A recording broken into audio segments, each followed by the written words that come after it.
believe I am streaming, but I gotta check it out. Let's see. Let's see. Oh, it says that I'm live. Okay, good. Is that the studio? No. Sorry, guys. I'm just live streaming. There we go. I'm in my settings right now just checking to make sure everything's okay, and YouTube is real slow right now for some reason. Oh, wait. Okay. Oh. Is this my... Oh, this is my stream. Okay, interesting. And in my setting. Ah, that's really slick. Okay, good. I look really... I don't look... It doesn't look so good, though. Interesting.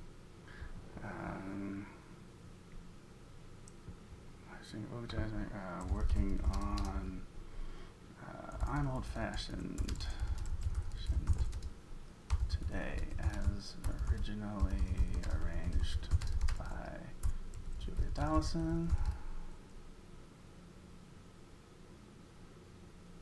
Now for vocal jazz ensemble, exclamation mark, yay. Okay, that's good, that's public. Encoder, I don't need. Stream health is good. Oh, this is definitely good. Oh, and there's 3 people watching. That's, hey, how you doing? All right, I'm just about to get started. Hello, chat. Oh, hello, friends. All right. And I gotta share it. So let me do that. Go on Twitter. Oh, well, I could just send that out from here. Yeah. Twitter. Hi. I'll share a link on Twitter. Oh, where did it go? It went back here. Okay.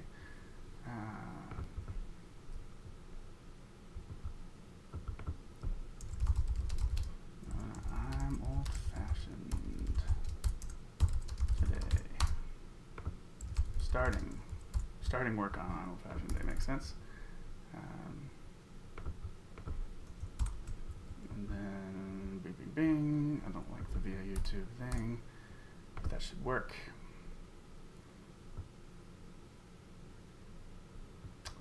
Weird. Okay, I don't know what that is, and I should make a Facebook post. Oh, I don't have platform. Of course I don't have platform. And neither should you. Because it's real dangerous for your information getting out, I guess. Alright, Facebook. Hi, Facebook. I don't say much on here, but...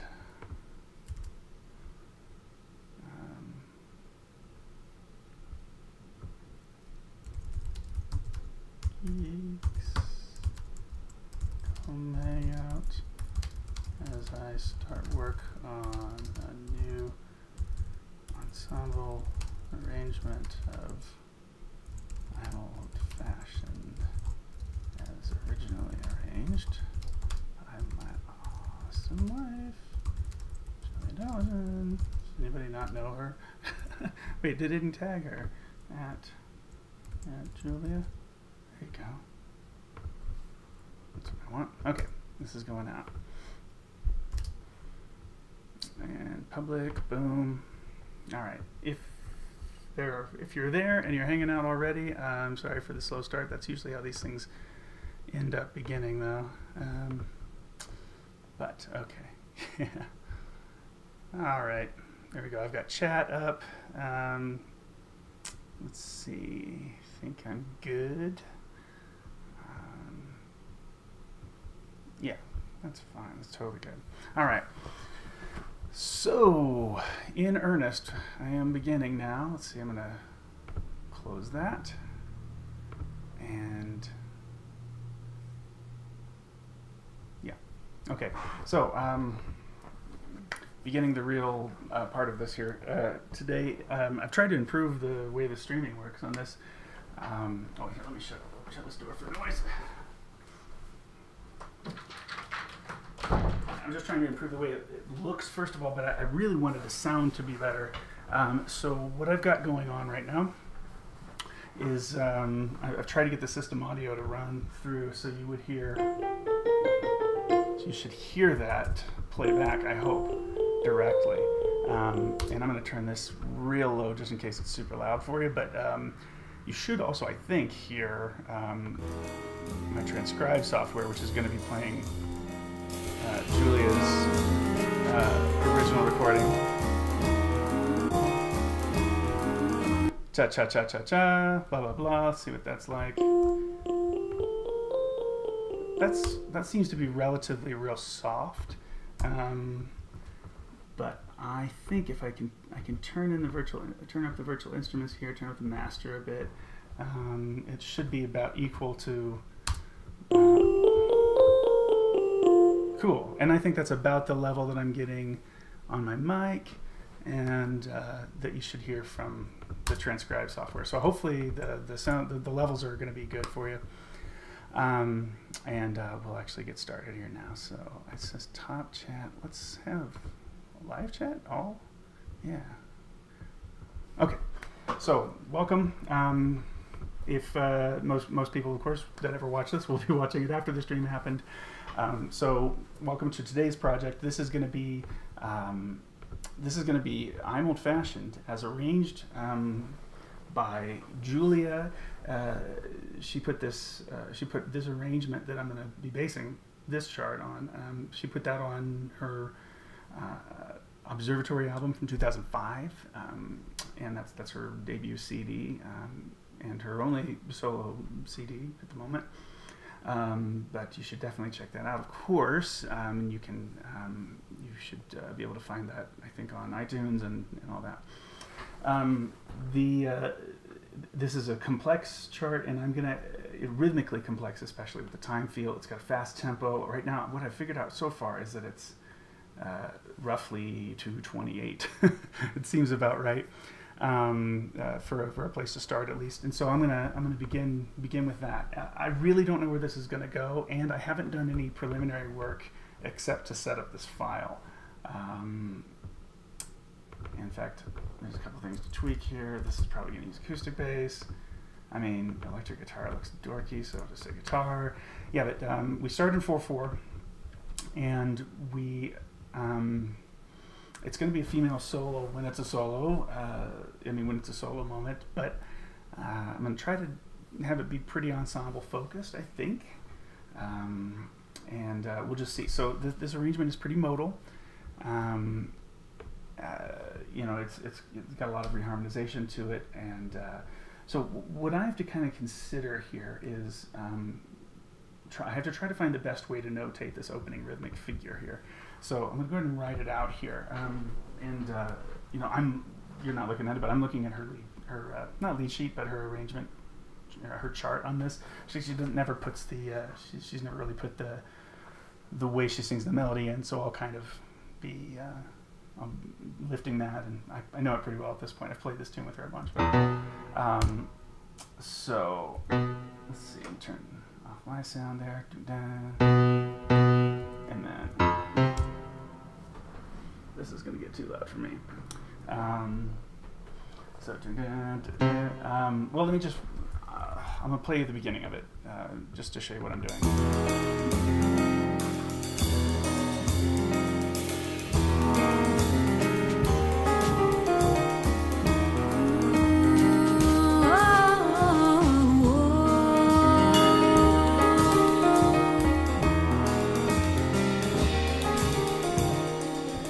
So that's the concept of the intro, and then it's I'm old fashioned, I love it. So I think what the way she notates it, she goes into 6/8, and I totally agree that that's the way this should be felt.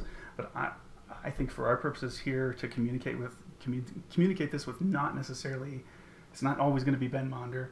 I mean, it's a commission for, and I haven't said very importantly, this is a commission for Gao Vang, my former student and now the director of vocal jazz ensembles at school we used to teach at, Sacramento State, and she's got this killer program. She's really been building it up, and her groups can pretty much do anything, so this chart can go where it wants to go.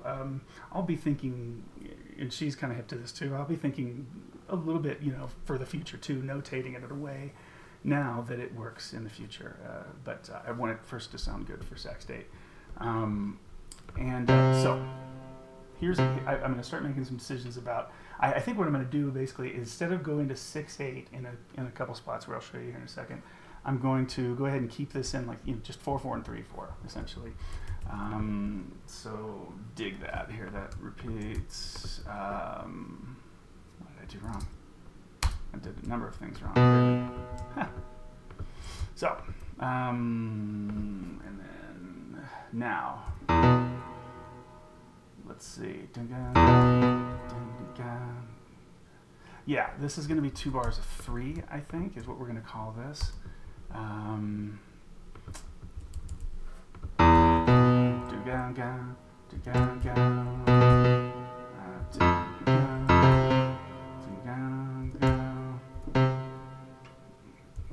And then, oh, and it should be 4/4 these bars. Boom, and then ding, go.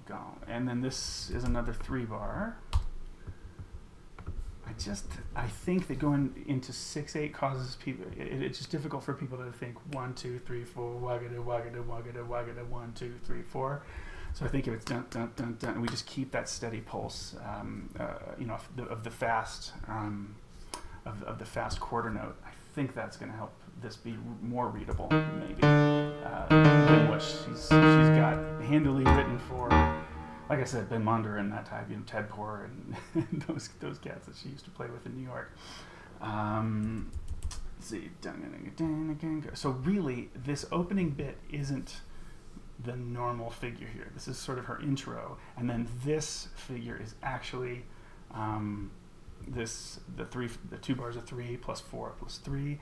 That's really what she does with this tune. However, I think I screwed up, and I'm going to cause a problem for myself if I don't fix this, which is here. I need multiple bars of 3/4, and I forgot that. So let me fix this again. So it's bang, da. Yeah, and then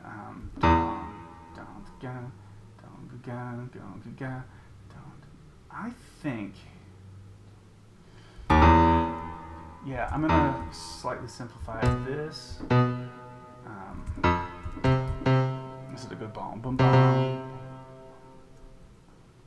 Oh, actually, no. You can see why she's got that. You'll see in a second.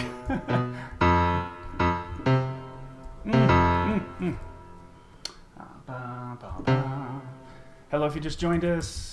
You haven't missed much because the beginning of the stream really was me figuring out how to get the stream going today.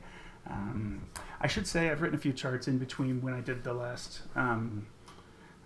stream. I did the last stream on the chart for Hutchinson Community College.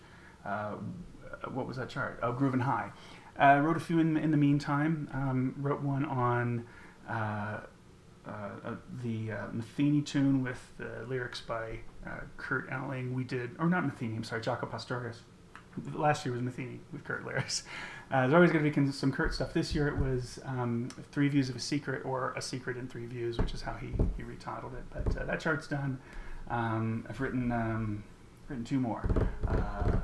One for Folsom High School on Esperanza Spalding tune called I Adore You, a wordless vocal thing. And another one that I can't think of right now. But this one seemed like, it's a pretty good one to stream, actually. I mean, it kind of makes sense, I think, to demonstrate the arranging techniques with this one because, well, this is going to be a lot of bars. I'm going to add a ton of bars here to the end. Because, of course, Julia wrote the chart originally, and I've played it a whole lot. So this is a little bit more of a personal one to us, our family, I guess. My Sibelius is bad, and I should feel bad. Okay. This is bomb 2, 3. Oh, and it goes back to 3/4 again. So yeah, this starts mostly in 3/4. This opening bit.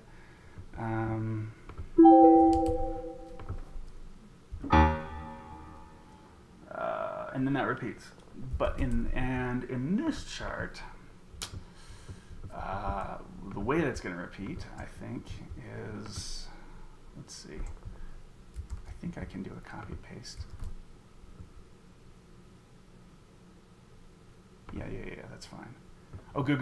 Yeah, if you copy paste with a purple, it likes you a little bit more. Okay.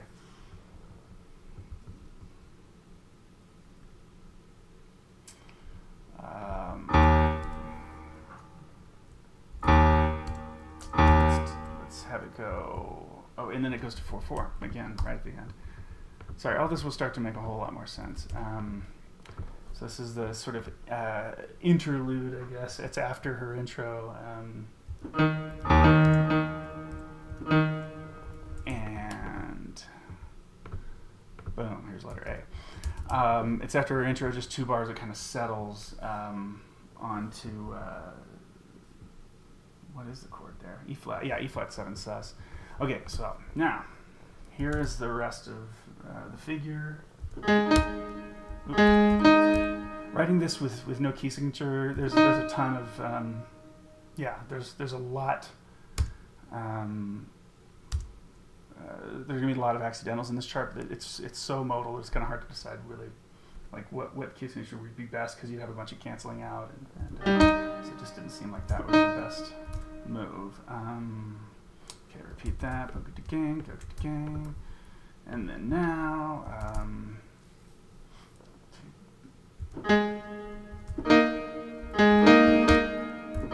the way, really the way she's written it in 6/8 on her original chart does, it does make sense. Let's see, do I like that? Do I got gang? I think, yeah, I think I'll do this like, I think it's more obvious what the rhythm is if I write it like this. With it's a little extraneous in terms of how many ties I end up having to use because of it, but I think this is going to be a little bit clearer in terms of reading this rhythm at sight, rather than put a quarter note on the end of 1 there. A little bit of an invisible bar line rule, but really you wouldn't normally, I don't think, have to do that. And I think I'm going to write this such that this holds over. And then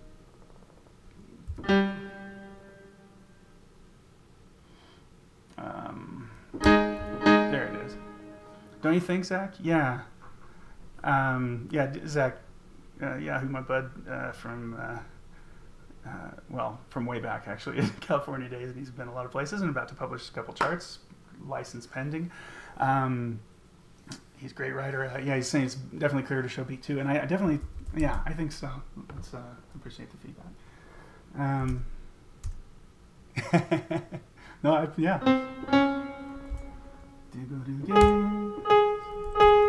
Sorry if I just randomly laugh and don't acknowledge what I was just saying. That's probably going to be kind of weird. Anyway, he said as you did, but let's see. Now there's a case where, yeah, and 3 can be a quarter note, I think. Now, see here, that's normally how I would write that. This is usually how I would do that. I would usually show 1 and 3 with an invisible bar line rule. I think that's okay. I just really wanted to show this, like how this lines up, because when I wasn't doing it, you have to kind of mentally draw that line. But I think this is okay, and that's generally what I want to do, and I want to avoid. I want to write as few.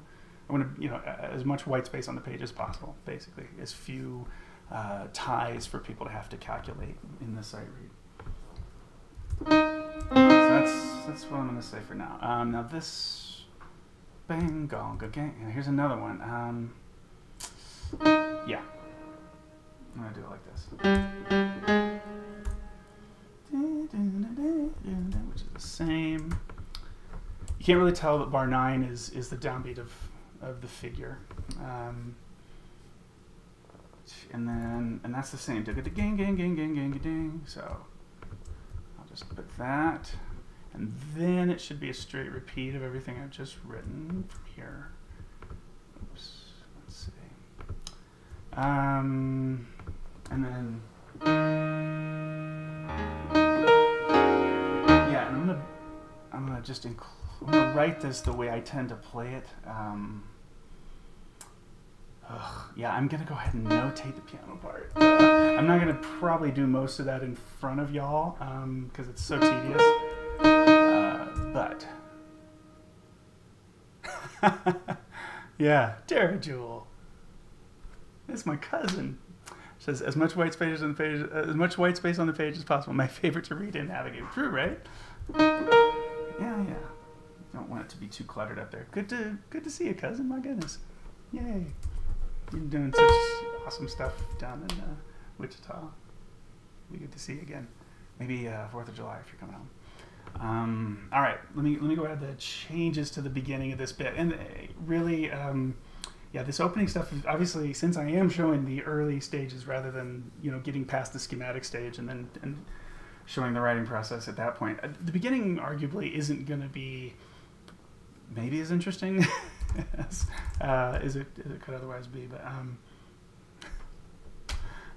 let's see. So I've got, now what about this? Like Julia always notates, I mean, she has this notated as with flats in the right hand, and I've actually kind of appreciated that. Certainly you could write that G sharp and D sharp, but it's gonna get to the F minor right after that, and I don't want to switch from D sharp to E flat, so I am going with that. Okay, so that's definitely what that chord is. I may at times, this one didn't even have third really, not as written there. But there are going to be times when I may, and you won't see the original, but I might be changing the chords, the chord nomenclature just a little bit to just make sure it's pretty universal. So what do we have here? This one is E major 7, sharp 11, right? I mean, yeah, sure. And then we have the proper F minor 9. And again, like this is one of those cases. E major 7, sharp 11, but Julia writes E Lydian in the chart, and that's kind of how it's just quick for her to write that stuff. And her cats that play with her were always pretty aware of what was going on with that. But E flat 13 sus,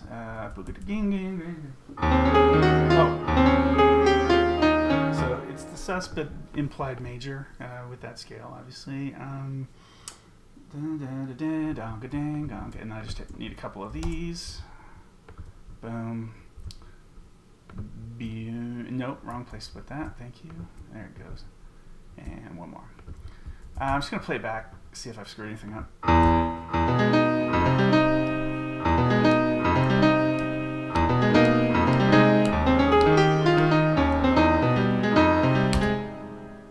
Why is that weird?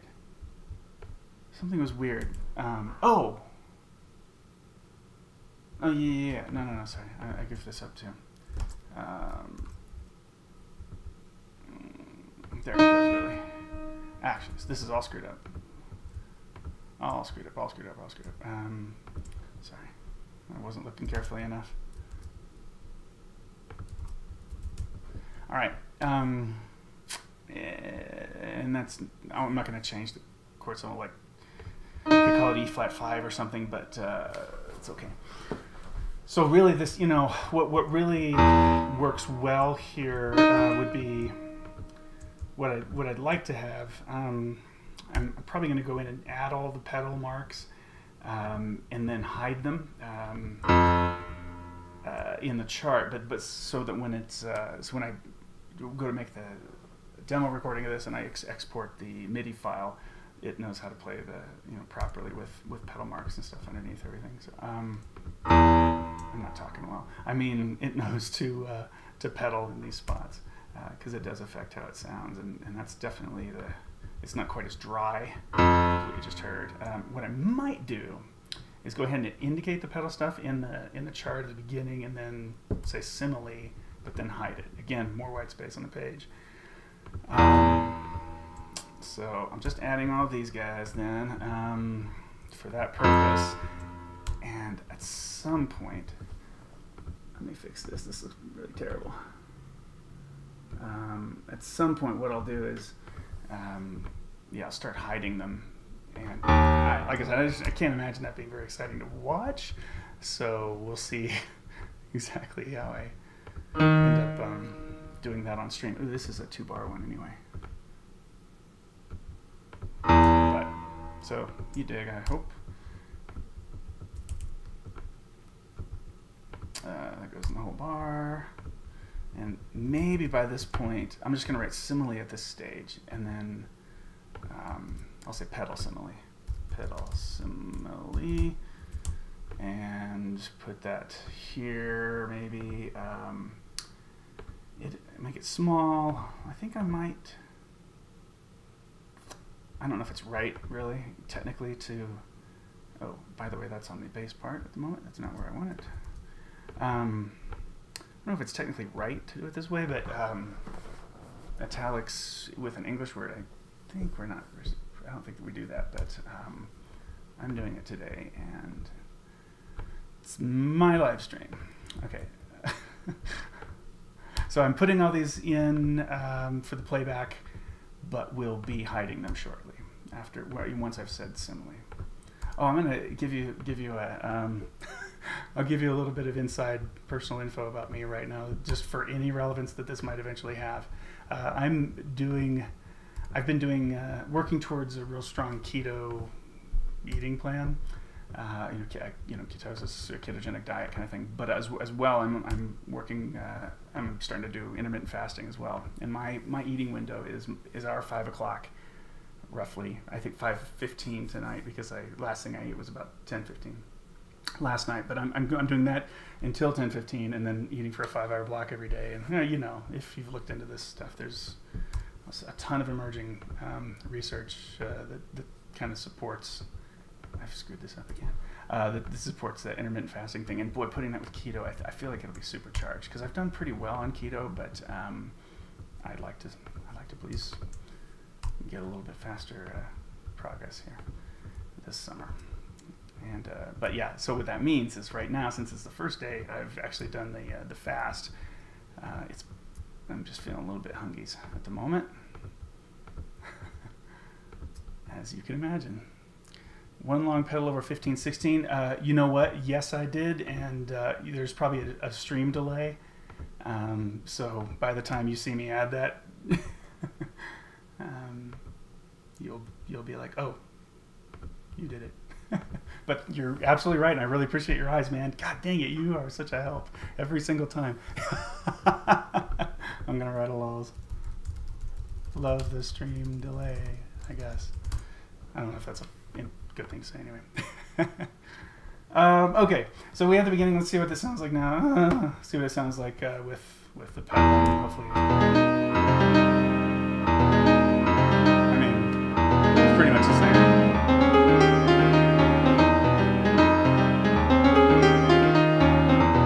Oh,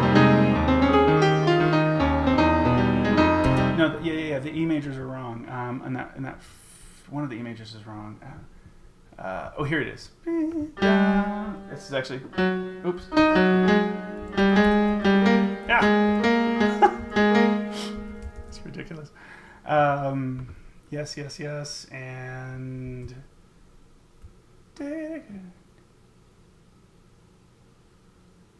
this is the second one, and that's where it got screwed up. Okay, this is what it really sounds like. After the first, after the chorus.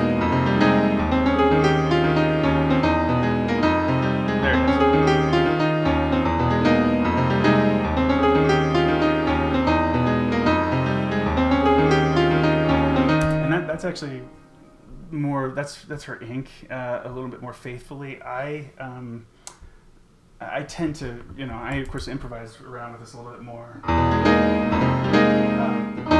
wow, I've got such a delay.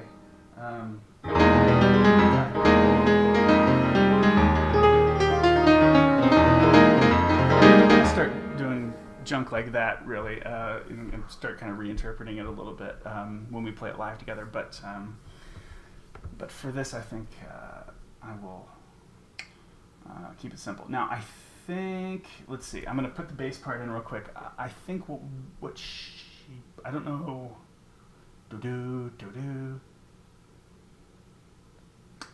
I think she would do this.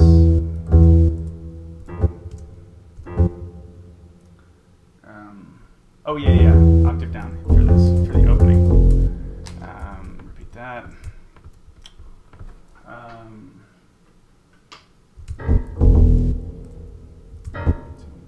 Oh no. But that though isn't the octave because I don't want the E flat to seem so high all of a sudden. And then boom, and then bing, bing, boom, and then fine, boom, boom, and then all that's the same.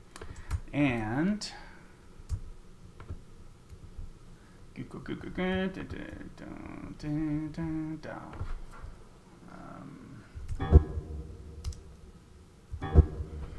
okay, cool. And then that's how that goes. I'll give bass the changes real quick, and then we've got a good start in the rhythm section. Whoa, what have I done? I just like caused it to respell everything. What I meant to do was that, and to copy and paste. And those pedal markings are in my way, so I'll give some space. Doesn't really matter for now, but so for what it's worth.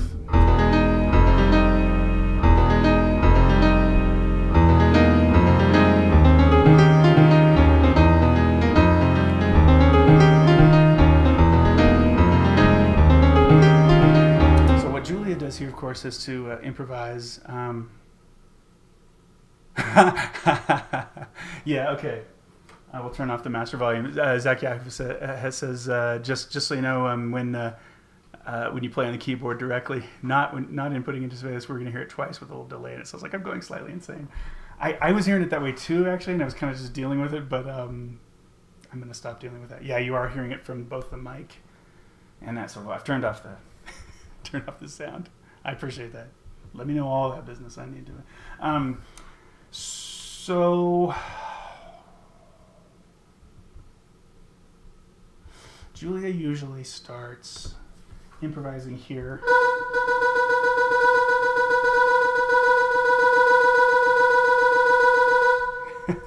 That's the kind of fun way to do that. Let's see. Oh, actually, no. Although she improvises, I think I can write out something that'll get at what she usually does there. So I think I'll go ahead and write in a figure that's like what she does. Let's see what she does. Let's see what happens in the original recording.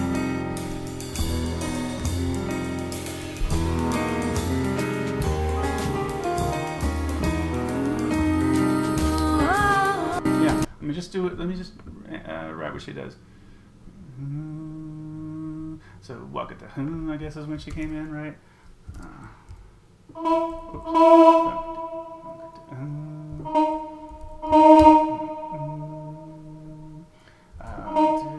Wagadawana.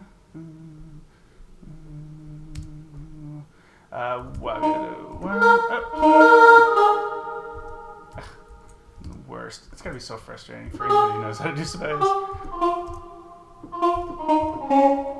What are the relative levels like, Zach? If I mentioned you're still around. Does it seem about right? Because I can change it. You know, I can always tweak the mix a little bit. If one thing or another is crazy loud or soft, it seemed to be about right when I was checking it before. But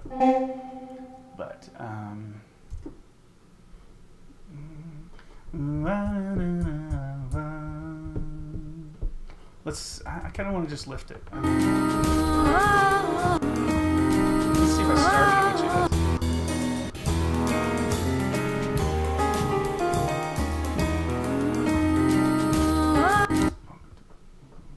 Let's see. That sounds good. Cool. Thank you. Oh yeah, she started on 2, so I'll just do that. Easy enough. And then ooh, write it out while I'm here. Whoa, whoa. And kind of a oh, whoa is what she does. Oops. God dang it. And it's always, it's frustrating. Whoa. Kind of a decrescendo if I remember right.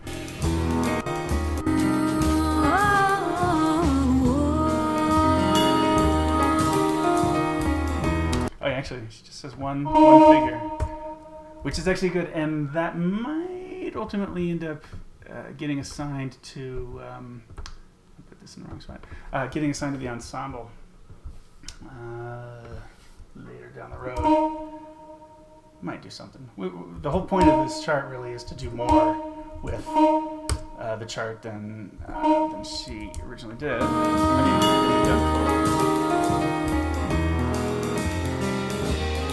Cool. So that's even more. It's longer than she did it. I'll just give it a 2-bar day crescendo. Technically, this needs to go the whole way. I really hate these lines. I mean, they do make sense, but man, they take up space that I don't like on the page. It's just the way it is. Okay. So, I'm old-fashioned. I love the moonlight. So let's just lift a little bit. That'll be fun. Everybody likes that.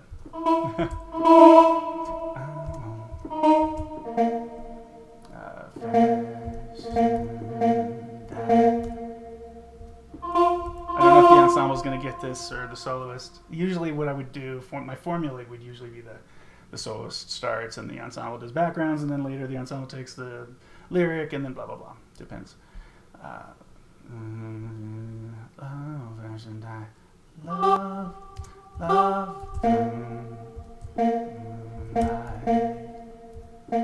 how does she handle this? Love the moonlight, I love you. Shuck it. Okay. Love you. Love. Brian. Yeah. Hey, Brian. Said this is cool. I dig it. This is from her album Observatory. Yeah. Yes, it is. Absolutely. It was one of the first things I heard her do.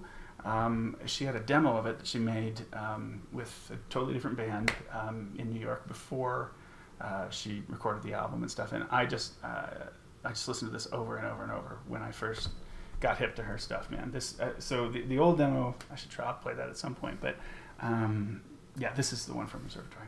Fashioned, I love the moonlight, I love the, I want to get the timing right. Love the moonlight, I love the almost love the, let me simplify slightly. Love the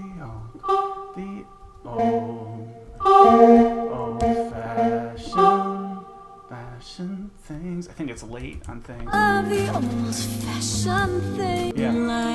Love the old-fashioned thing. Old-fashioned. Yeah. Fashion thing. Yeah. Even downbeat on this.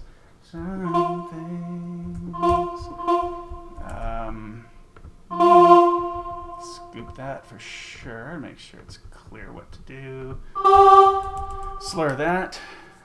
Hey, bang! So your commissioner for this tune has checked in today, and my good friend and former student, who I just mentioned earlier, who's destroying everybody's hopes and dreams all around the vocal jazz world with her awesome groups of Sextate. So, and uplifting her students, of course. Yay, I'm so excited to write this for you. I've been really literally wanting to do this for 13 years, I think, so I don't know why I never got to it. But here we are. Thank you for letting me do it. Love the moon. And Gal, you down with, I imagine you'd be down with a female solo on this and kind of keeping the same key and stuff. But if not, since you're on, let me know. I'll change the whole thing. I'll probably lift it all first on this key anyway, but I think I can make it work. Obviously, doing tunes in girls' solo keys is always challenging because it usually means the melody sits where it's sitting right now for Julia. And like all you can do, it's hard to hang chords underneath a melody like that. You end up using a lot of unison to chord to unison chord just because it has to, the melody really needs, mostly to be above middle C really to hang anything off of it. And even that's kind of dark around middle C. So I'm going to have to come up with some strategies with this, but I do like the idea of, you want to feature a gal in this tune, I think, female in this, especially since I know already that the other chart I just wrote for you/Gal. Who am I talking to? The other chart I wrote for Gal is a dude feature. It features a guy because it's Kurt Elling, and kept that in the Elling key as well. Oh, that's funny. So, and Gal's husband just checked in, who's also one of my former students and buddies, said she's on the phone. She can't answer you right now. It's all good. Thanks, man. I love you guys are on, man. It's super cool. Love the moonlight. I think. Actually, these are all just sentences. They're short sentences.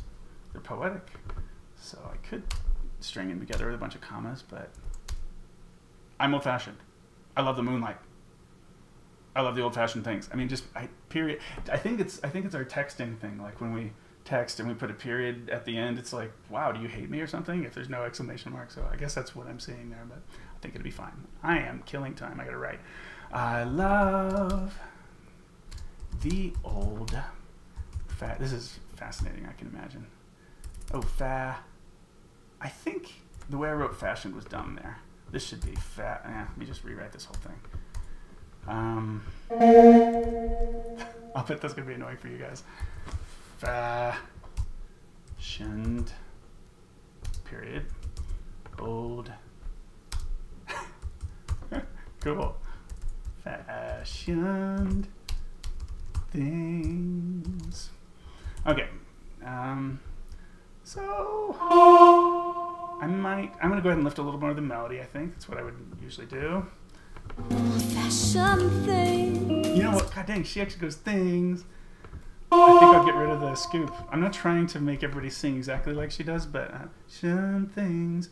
But I think I'll just let them do the interpretation they want to do. Ultimately, Julia will re-sing a demo on this anyway, and that will probably inspire the soloists in Gal's group, at least, and so will Gal. Love the old-fashioned things. Okay, so this would be a rehearsal letter. There's gonna be a lot of rehearsal letters. I mean, because I'm deciding to write this like Julia does in quarter notes. I mean, with the quarter note getting like the fast quarter note, man. Fashion does it, Zach? Okay, yeah, that looks ridiculous now that I see it. Okay, I'm gonna agree with Zach. Always gonna agree with Zach. He's my assistant in this venture, man. Fashioned.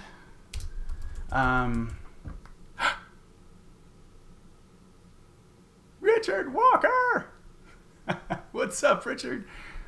What in the world is up? So she closes the H on the second fashion, which sounds cool. Wait. Yeah, she really does.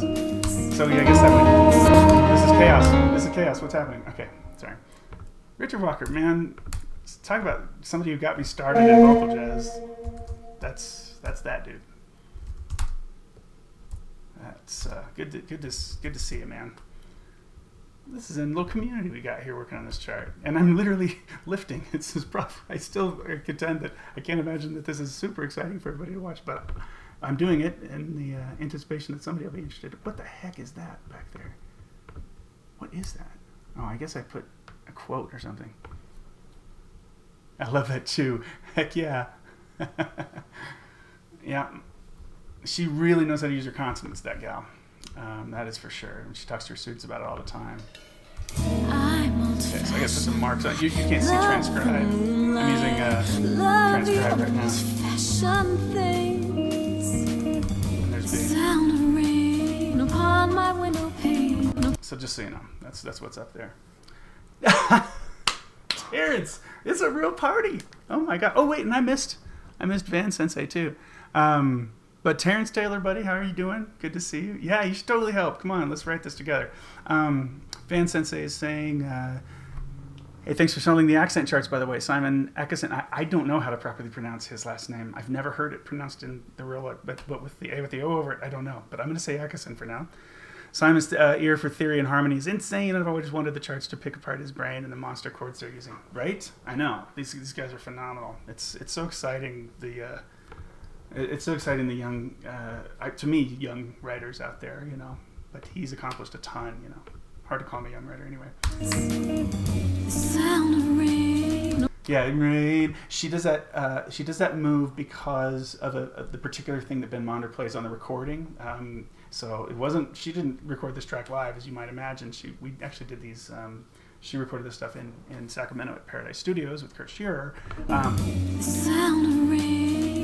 She knew that he made that move, which wouldn't normally happen in the chart. That chord is G flat 6 Lydian augmented, and which is a strange-ish kind of sound. The sixth is available, obviously, but he wouldn't normally, I guess, have accented that, so she was kind of not used to singing that particularly. The sixth is more to be buried. Let's see, what would that be? Yeah, it would be like. God, I'm on the wrong page of my keypad. It really is something for me to awkwardly move through a program that I use a ton in front of everybody. It really is something that's a little embarrassing, but so yeah, that's really the structure that I think she sees on this voicing. And then let's see, Lydian. How else does she usually? Lydian augmented. I guess it's more. Yeah, it's kind of this sort of. Oh, that's how she would put B flat over it. Sorry. Yeah, it's basically, yeah. The way she always had me play it was just play a B flat triad in the upper structure. So, I mean, is there a better way to write this?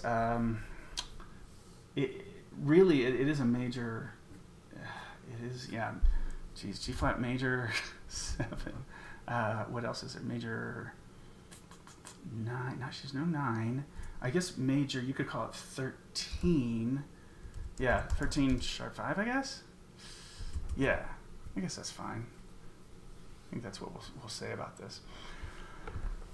By the way, it's chords like this, like where it's a sentence, that I've really started to think about how I might want to do what Darcy James Argy was talking about on Twitter a couple months ago, and start left aligning chords. I just don't know how well that'll be received. I did it on a couple charts, and then I kind of stopped doing it, and now I'm in my season of writing, and I don't know what I'm going to do. Anyway, gosh, keep writing. The sound of rain, the sound of rain. I'll just give that assigned a note. 1. So the sound. Oh yeah, shagada. The sound. I feel like it's going to get annoying. But oh well. The sound of rain. Rain. Ah.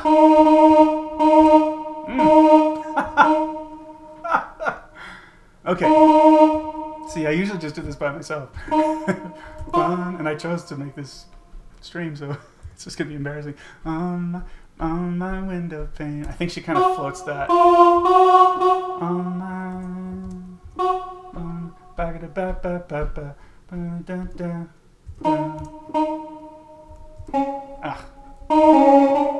Anyway, let's see if that looks like the right rhythm. The sound of rain. Oh, yeah. The sound of rain. See, I actually don't know. I'm not going to do that in this chart. I'm not going to take that particular note from her. Sound of rain, the sound of rain upon. Yeah, I'll just keep this. The rain upon my window pane. The sound of rain upon my window pane. All right. Sound of rain upon my window pane. Oh yeah. Sound of rain upon my window pane. Yeah. On my window. Oh, you know what this is? I think I'll do this as a triplet.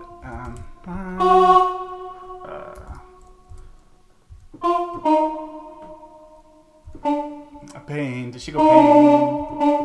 I think that's what she did. On my window pane. Pain. Pain. Yeah. Window pane. On my window pane. Boom. And then. The starry song that April sings. The starry song. The starry song. So I think that's how I bunk it there. The starry song. The starry song. The starry song that he. The starry song that song that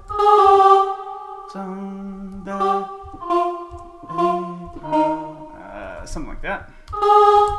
The starry song that. Dang it! The starry song. The starry song that. The starry song that he. I guess I'll go with her ink. Or which she sings that. The starry song that. Song that. It's good. It's floaty. It's a little hard to notate. The starry song that. The starry song that I want to simplify it a little bit. Starry song that. Song that. Song that. Song That. Song that. I mean, how do you write that vocal fry? The starry song that Song that April. the starry song that song that I'm just gonna have to do something with this. That sorry song that maybe maybe this is that the starry song that April. More triplets, I think. That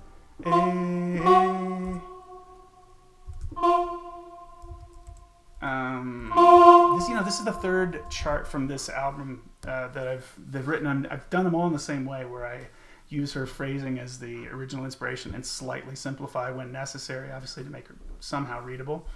And especially if it's going to be the ensemble doing it. Like, this will get more watered down if I later decide to put this in the group. That's not a period. There's a comma. April. Yeah. Anthony, Tony the Tiger. Oh, I've just doxed you, Tony the Tiger 2742. I'm sorry. Anyway, April. Jazz arrangers are always wicked good at transcribing. If you ever have a child and develop ears for rhythm, they'll pass first year training by sneezing. That's hilarious, dude. I think arrangers generally do start with a lot of transcription. I mean, certainly what I was doing in junior high and high school, I was doing a lot of transcribing ensemble vocal stuff. Getting into Take 6 eventually as best I could. I mean, I wasn't like David Doss, did all those initial lifts that everybody got in the community for Take 6 stuff, but so I mean, I've been trying for a while to do that. The starry song that April. April. I need to finish that line. Starry song that April sings. I think that's pretty close, actually. April sing. Did she put that on the downbeat? April sing. April sing. It's so loose. April sing. The starry song that April. The starry song that April. The starry song that April. April. Oh, I want that to sit long. April. The starry song that April.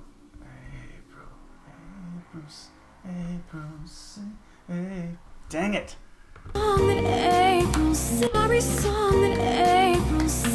Basically two. April sing. And sing. And then some distance. Oh, yeah. Okay, we'll put it. I think that's a C flat in this case. sing. Is it like a bar? Which April sing. oh, it's not. Hold on. Starry song that April sing. Sing. Yeah. It's here. And then some distance. April sings. That's fine. All right. I'll be real deliberate with it. The starry song that April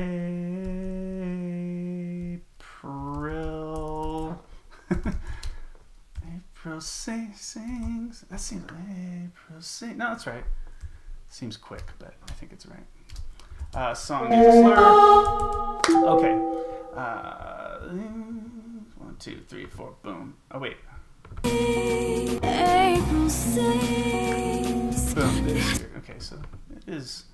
It's not doing any extra bars. Let's do the rest. This year's fancies are Boom this year. So boom this. 1.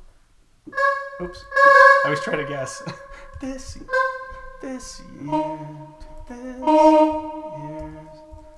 fancies are. I kind of know what's coming, so. Well, I think this year's fancies are passing. Actually, I don't remember if it's on the hand. this year's fancies are passing fancies. Boom, bam, boom, beam, beam. It's hard to write this year the way she sings that too. That's fancies, but do sign, boom, bye, boom, guys, do. Oops. Sign, side, oops. Sign, size, hold. Size, holding. Oops. Holding hands. Okay, let me just catch up. This year's fancies are passing fancies. Passing fancies. Wait, what? Hold on. These are passing fancies, but sighing sighs holding hands. Yeah. But sighing sighs holding hands. These my heart, I think. Hold hands, these my heart under. These my heart. These. Darn it, what's the note? My heart on hands, these my heart. These my heart. These my heart. These my heart. Wait. Hands, these my heart. These my heart. These my dummy. These my heart. Hands, these my heart under. From under.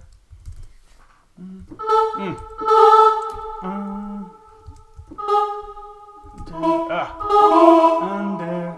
I wonder what chord that. I'll decide on some enharmonics later. Understand. Yeah. Understand. So I gotta do it. Stand.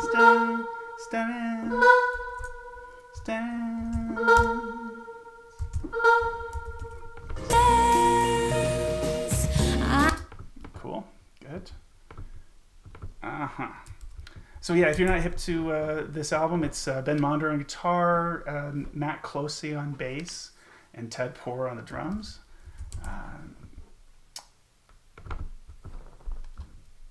And Julia, and she did the production on it. I helped a bit in the studio. Obviously, we were together at that point, but just it was the very beginning of our relationship when she made this record. Very, very beginning. In fact, she recorded the band while she still lived in New York, and then we brought a hard drive when she moved here. We brought the hard drive of that gear, and I mean, of that data, in Pro Tools, and then we recorded the rest of it in Sacramento with Kurt Shearer, our buddy at Paradise Studios. these. That's a lot of commas. Understands. Boom, boom, boom. Okay, cool. Still lifting. Still in lift mode. Finishing the rest here. We're getting close. I'm old-fashioned, but Is that the same?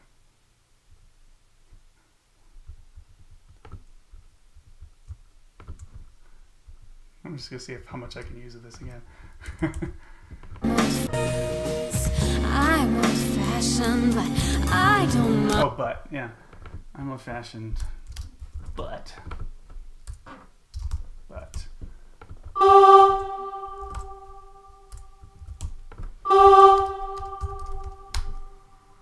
Minded. I don't think there would be a comma there in this context. Let's see. Minded as.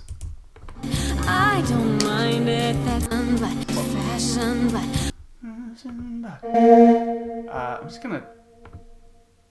I'm gonna do this to indicate what she does with the phrasing there. I'm gonna do that thing where you make the note head. Where the heck? Oh, it's notations. Put a little X on that. Kind of spoken, right? That. but I don't mind it, that's how I want. Oh. I don't mind it, period. That's how yeah, Zach asks, he says, I see you've assigned a keyboard shortcut to filtering lyrics. Absolutely. And I have one for chord symbols that I use regularly and one for make pitches constant. What I like to do is I like to do like the 3-finger mash of like Shift, Option, or Alt and Command on the Mac keyboard, and then just, you know, it's L for lyrics because that's, you know, it's how you get to lyrics anyway. On Sibelius, and what K for chords, that's how they do it, and then I do the same thing for P for make pitches constant. Actually, and well, let's see. I think the others that I use on a regular basis are like default to the Sibelius settings, but no, man, totally right. Isn't that slick? I mean, it's just so much better to be able to do this than go home, filters, lyrics, and you choose that. So right now you can see that I've got that assigned. There's one for dynamics. I feel like maybe that's there by default. I pretty regularly use the voice one, you know, to grab voice one on stuff when I'm making a drum part. Also, I know, right? K for chords. That's funny that's a Sibelius quirk. There must. Oh well, what's C? I don't even know what C would be, but I'm so used to K for chords in this program that, yeah, I'm used to that. Mind it, that's how I want to be. That's how I want. I'm gonna call that a triplet. How I want to be. Don't think so. That's how I want to be. Oh, yeah, no, it is. What it really is to be. How I want to be. I think it's almost like a triplet, but I'm not going to indicate that. How I want to be. How I want to be. Yeah, want to be. It's a little. It's a little. I mean, if you're really saying this without her style, it's probably going to seem kind of weird. How I want to be. I want to be. I want to be. She's actually scooping this too. If you really want it to be precise, how I want to be, right? How I want to be. Yeah. As long as you, spoiler alert, as long as you can see. I think it's all. As long as you agree to stay. Long as you, long as you, oh, you, long as you, long as you, yeah, long as you, oh, it's the end of. Oh yeah, because U is 4, and then it's every 3 notes, and I've done a slur. As you agree to What is the next? Agree to stay. Agree to stay. As long as you agree to stay. Wait. As long as you agree. She's not doing that. As you, as you. She slides. Yeah, maybe it's more like this. Long as you agree to. Agree to stay. As long as you agree to stay. Oof. That's how I want to be. As long as you agree to stay. I can't figure that out. Long as you agree to stay. Yeah, she hits stay after the downbeat.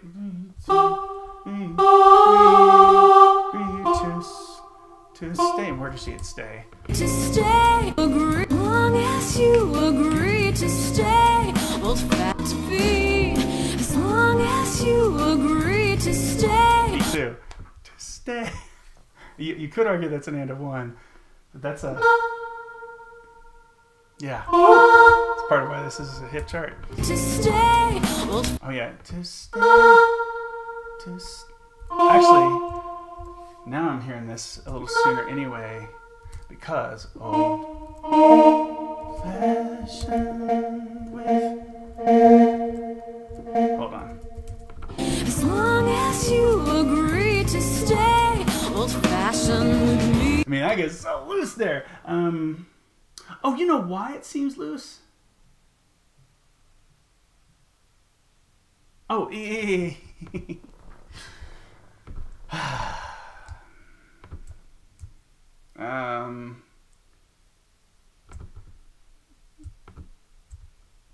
this is why. That was supposed to be 3 bars of what is now 3/4. I just forgot. To stay, and then yeah, this goes 4/4. Let me just get rid of this. Yeah, long as you agree to stay. Yeah, and now this probably is. Agree to stay. Yeah. As long as you agree to stay. Agree to stay. Stay. What's going on? What's going on? What's going on? Old fashioned with.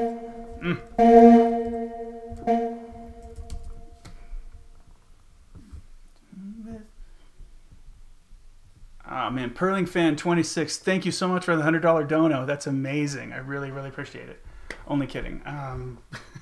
Just I wanted to feel what it was like to be a Twitch streamer for a second. I'm Ninja on. I'm playing. This is my equivalent of Fortnite, essentially. My keybinds and everything we're talking about. How I want to be. How I want to be. As I'm just gonna do that randomly. Hey, Terrence Taylor, thank you so much for the $1,000 dono. I really appreciate it. You agree to stay. Old fash. We've now decided to write this. Yond with bucket to me. Okay. Agree to stay. Old fashioned with long as you agree to stay. Old fashioned with bucket to me. Bucket to me. Old fashioned with me. And then it goes right to it. And then, oh no, but we're in 3 here too. Let's see. Yeah. This actually would get a double bar. We're actually gonna, dashed bar. Never used one of those for real purpose. This is really 3/4 time. And actually, what I could do is go grab this business.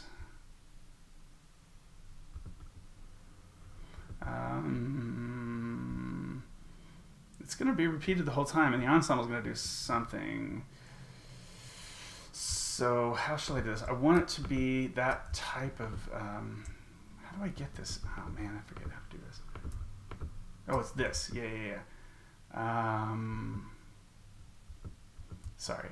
I know you don't know what I'm talking about at the moment. I'm just talking aloud to help myself get through this. Okay, so copy that and put it here.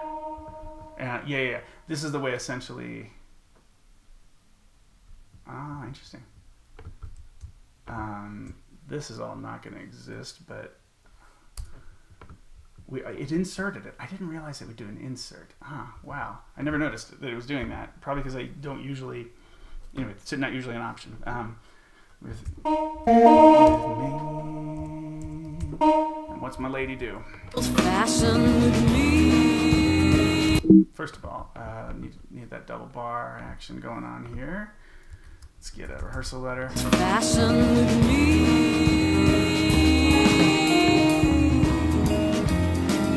Yeah, she does that for a while. Good.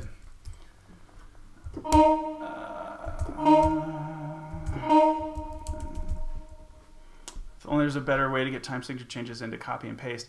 Right, yeah. I guess that's the way, right? I mean, that seems to be the only way they let us do that in this program. I don't complain too much about the Sibelius. I've still been so much happier with it than I was with Sibelius or with Finale back in the day. But wait.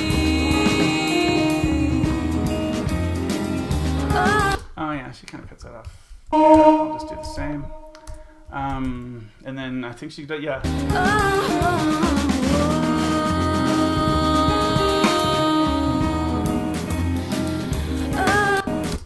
Cuts it off slightly sooner this time. If we're transcribing, I'll just make it more accurate by getting rid of Dart and this. And I mean, she goes, oh, well, I'm just gonna keep it consistent. Although, did I really not put a slur in the first part where I copied that from? I did not. Ugh. What's wrong with me? I'm slipping, man. I'm slipping. I don't mind. Old fashioned with me. And I'll just let there be a little bit of that line because I hate it. 2 bars a day crescendo. I'm going to go ahead and put down the low.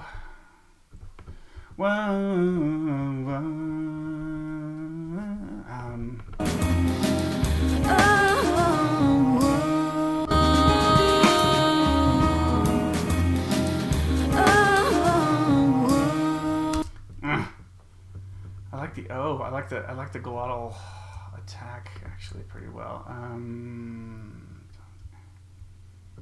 Wait, does that start on the 4? It does start on the 4/4 bar. Okay. Well, dang it. All right. Let me put a marker and I'll come back to it. All right, I really want to hear it again and make sure that.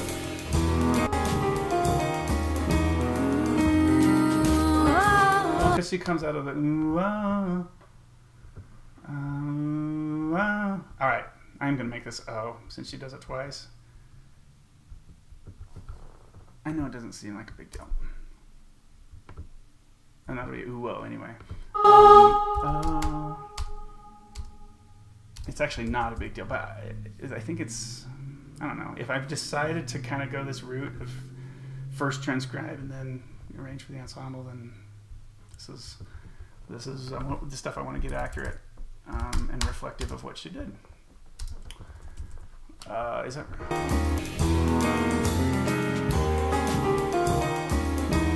Oh, at the beginning of the chart. That's why I gave myself a little marker.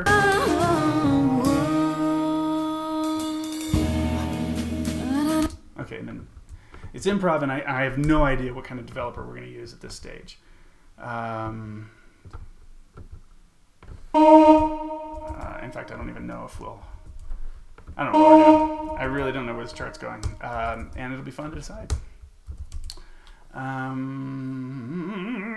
right, now it's time to write in rhythm section, at least, yeah, write in the, I don't want to write the whole piano part. I think I'll start by notating the bass and putting the changes in. So let's start down here. Boom, I'm old fashioned. Pretty floaty at the beginning of this tune.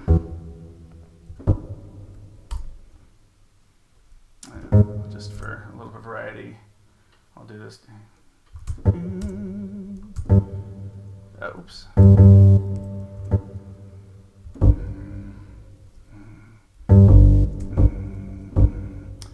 So yeah, I'm just kind of making some arbitrary rhythmic decisions, you know, but, and hold it there a little bit longer. 1, 2, 3, and then up the octave. Bing bong. Let's do that. 1, 2, 3. Oops. It's not what I wanted either. It's really this. Down, down. Doesn't hang over, and it's 1, 2, 3, down.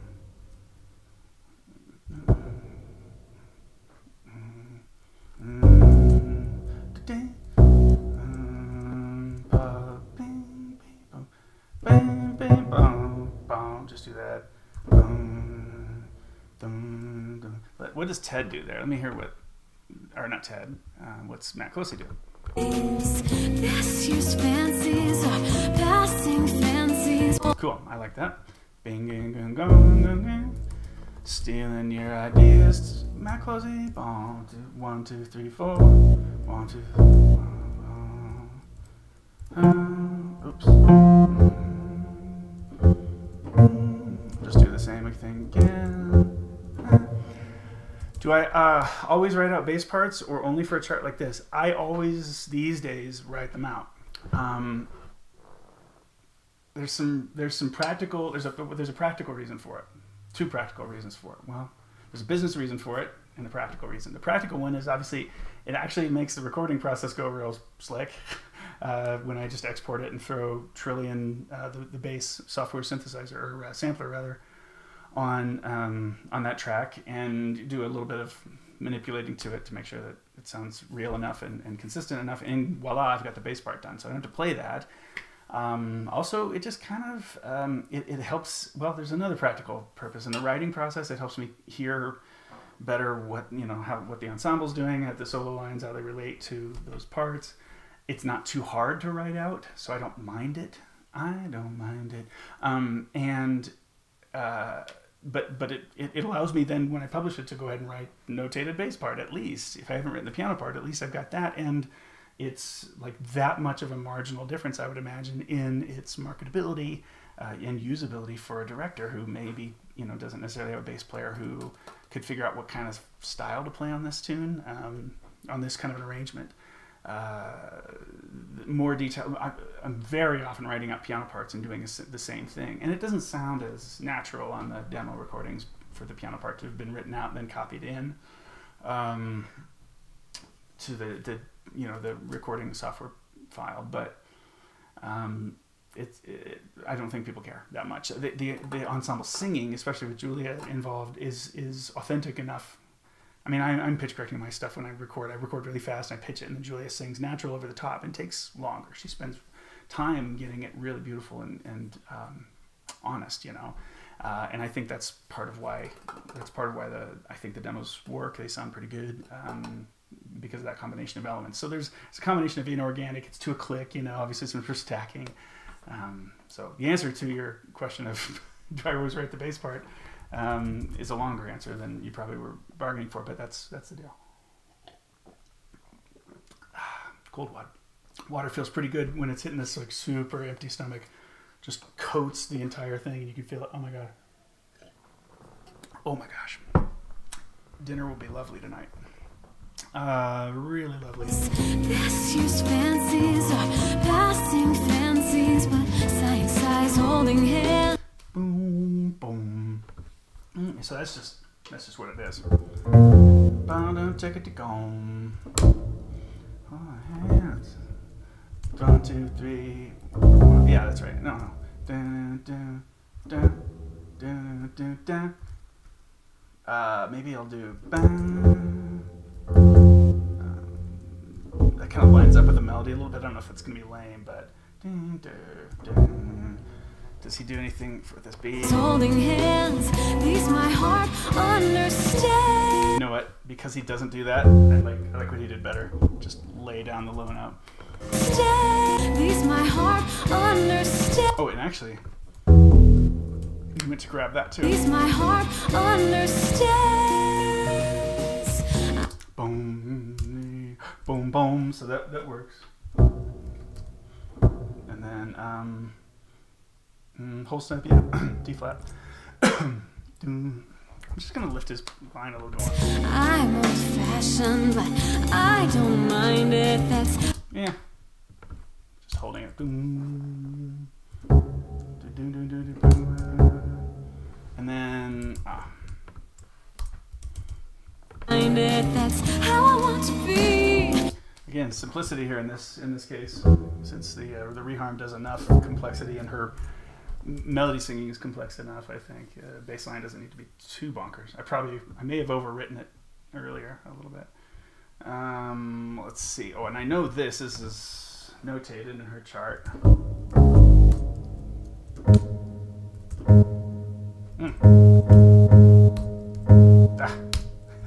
God dang it. Dun, dun. That's the stuff that usually Julia is laughing at me from the next room if I'm sitting here writing and doing a thing like that was being ma man ba ba ba ba for one note. I usually get a little giggle out of her. Oh, interesting. Oh, whoa, whoa, whoa, whoa. Those aren't her choices there. She actually goes, she's more interesting than that. Keeps the F in place the whole time. Interesting. Boy, I've been playing this tune with her since 2005. I don't know. I've never noticed that that's what what that part does. So let me put it on the keyboard real quick. And then, so.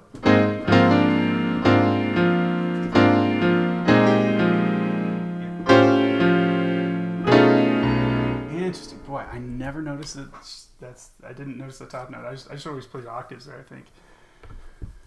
That's why she is the boss of the household. Walk it, wom wom. And then I think this needs to go. No, let's drop the bomb on this a little bit. I think.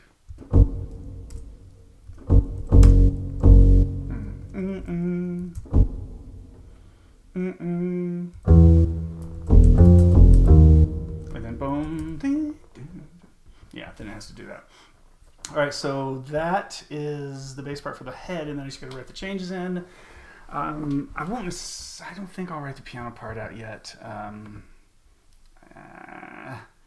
might not fully notate the piano part on this tune. I feel like it's probably going to wind up being a level 5, and level 5 groups tend to have piano players that can read these changes. So I think that's probably what's going to end up being.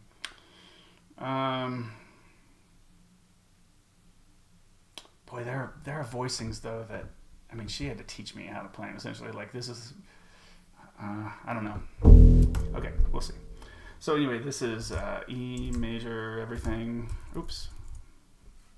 E major everything. And then this is E flat triad over E, A flat 6 Lydian. You know, I don't know if I want to call it 6 necessarily. Well, yeah, she wants it simpler there.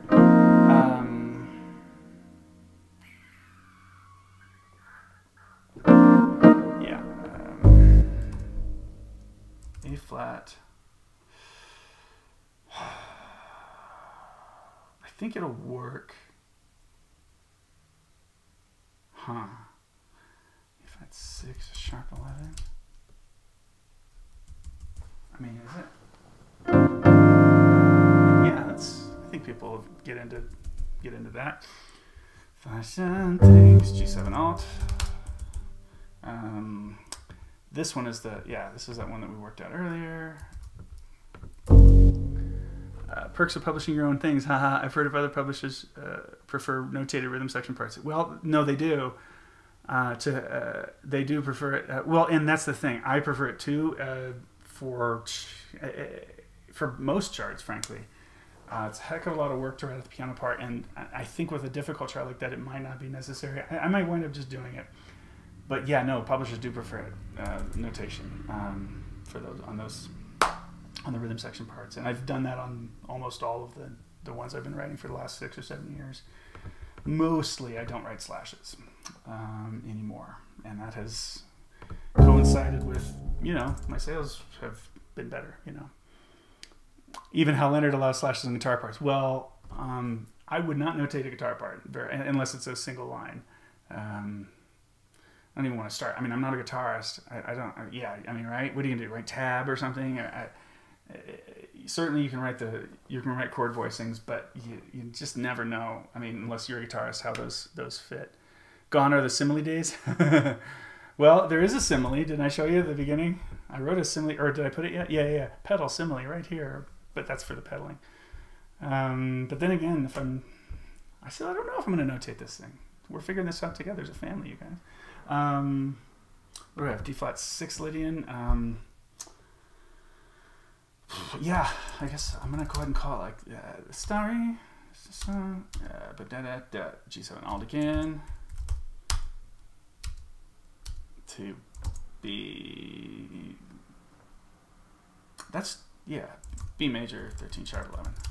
It's everything, but you know, she just writes B Lydian, but everything. And then boom, bing, bing, bing, B flat. God, Terrence, how many times have you heard this chart? we really performed it a lot. I mean, this is one that, and it's still been it's a tune for us to use in clinics, and you know, we've just relied on it quite a bit in our teaching careers. It demonstrates things well. We'll do the thing of play the tune and one time through, kind of with the original changes, boom, bloom, bloom, bloom, all that, and then we'll do the reharm, and just basically to demonstrate what can be done in this space. B flat 7 sharp 11, 13 sharp 11. Then she's got, what is it, F Lydian, F major 13 sharp 11. Thank you. A what? A minor? A minor what? A minor 11? Bass player doesn't care about the 11, do they? It's a great demonstration. Yeah, he said, Terrence says it's a great demonstration of reharm, though, and I am right. You know, she's blows my mind with what she hears in reharm, really, and yeah, I've learned a ton from her since we've been together. C major. Ugh. I don't like it that this is such a big. I probably will reduce the size of the chord symbols eventually because it's got all these complete sentence things I have to write here. E minor what? Probably 11. F minor 11. And then B, again, B major kitchen sink. And this, okay, that's right. Sorry. Major 13 sharp 11. Oh, no. This one she wants, particularly she wants 6 sharp 11. Okay. And then this is C over D flat. You know, that normal thing that everybody does. More slashes, more slashes. This is what we learned to do in college. Be as hip as possible with your slash chords. E flat over E.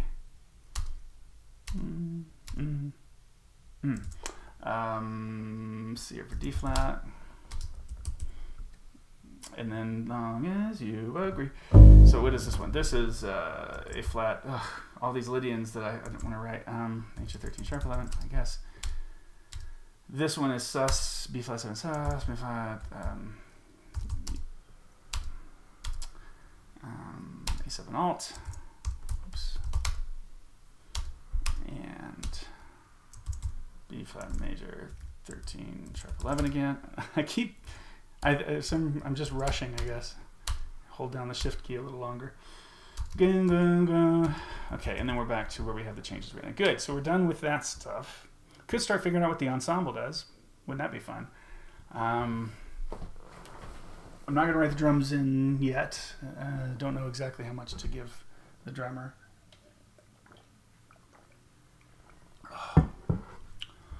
Oh, that is refreshing. What I could do is write, I could do the kind of in-between thing for the piano part and write suggested voicings and just say that that's what I'm doing, write them in cue notation. And that might kind of do it. So, all right. Let me make some decisions about what the ensemble's role is going to be.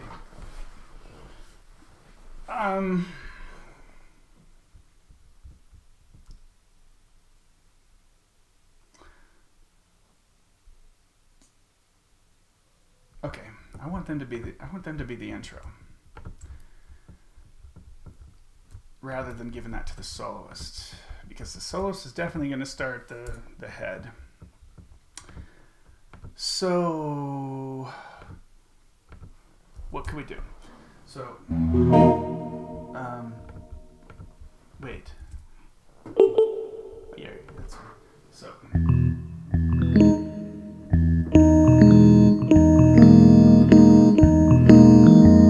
Yeah, let's see how this pans out, my friend.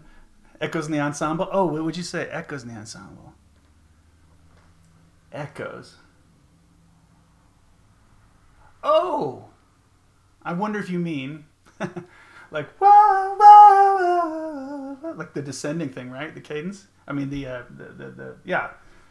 descending little line there.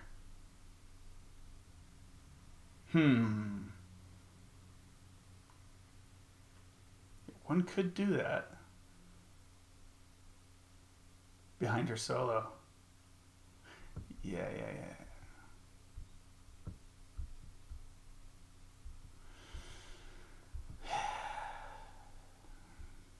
I don't know. Yeah, that's probably a trick. Yeah, let me say that I think we'll use that. If we work over the chords, right? Yeah. If it's behind, it might fall into a place where the chords don't work with it. But yeah, I think it's not a bad idea at all. I think I want the ensemble to just do the figure. I'm going to try to get them to do it on their own first, somehow. And then, but when this comes up later, absolutely. So when you see that, that is the Terence Taylor. I owe you $1 for that.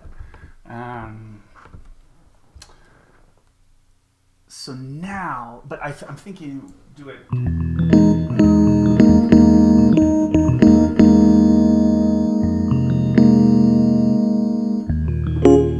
I think this is how we'll do this. So I'm gonna go ahead and start them on a chord. Like I said, remember this is for sax stays, this is for a good group, you know. Thirds probably. I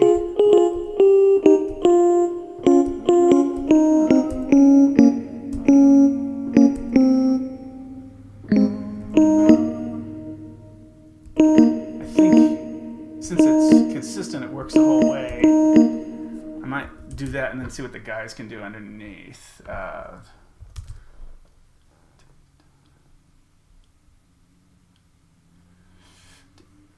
Yeah, we'll make this homo-rhythmic at the beginning here. Yeah, nice to have common voicings that work like these do. I think, let me try another third run here.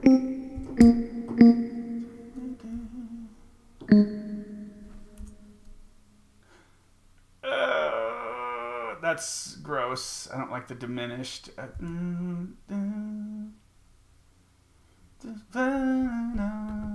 Oops. What have I just done accidentally? Okay. Like maybe they're going to come to the F, I think. And then they stay on that.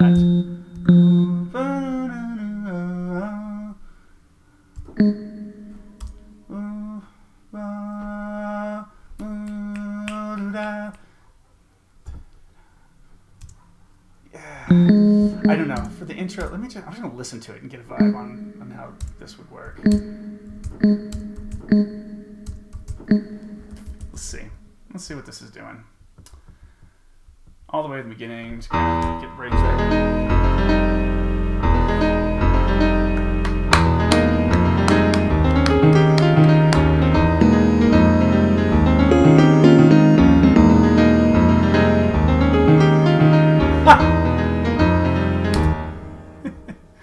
Well, started this on 2. Yeah, there's no reason for that. Oh, well, why did I start on 2? Because she started on 2. But since it's an ensemble figure now, I think we're here. I think we're doing that. And that. And that. Yeah, let's not make it that hard to nail a chord. I think also I'm just going to play...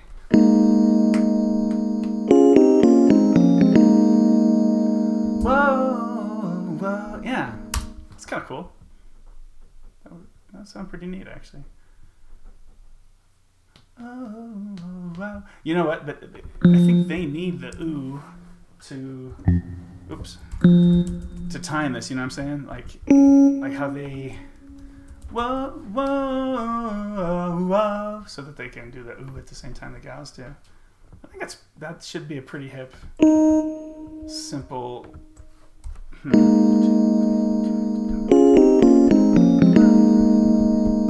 Why not? You bet. That sounds kind of cool. All right, so I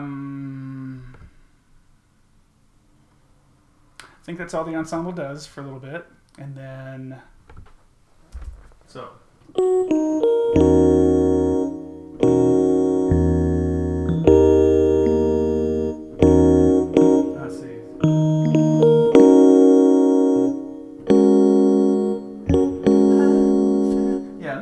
I'm just gonna write some voicings in, and then and just say that that's the plan is like here. I'll just make a note. Suggested voicings.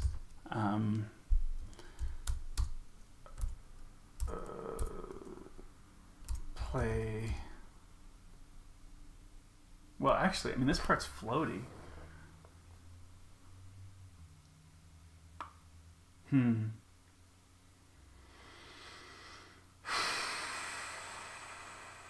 I don't know yet actually how to communicate this, because really it's pretty sustained at the beginning of this tune. So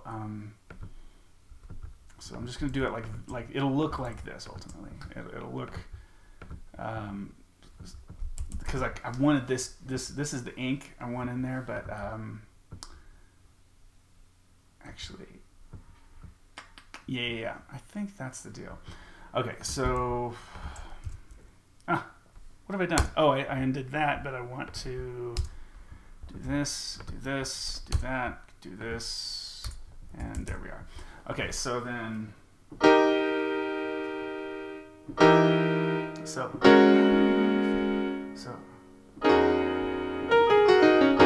actually, the way I've always played this has been a cluster. And I think that's what I'm going to leave it.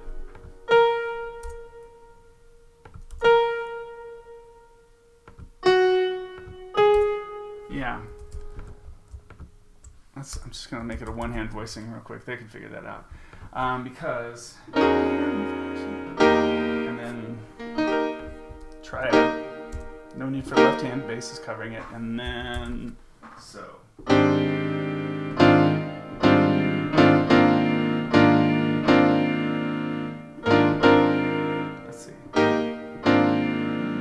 Oh, Terrence says, all right, my last question, then I'll leave you being the guru. Why not send the guy's intro back up to G before the A flat voice leading? Oh, well. You could? Yeah, it's totally good.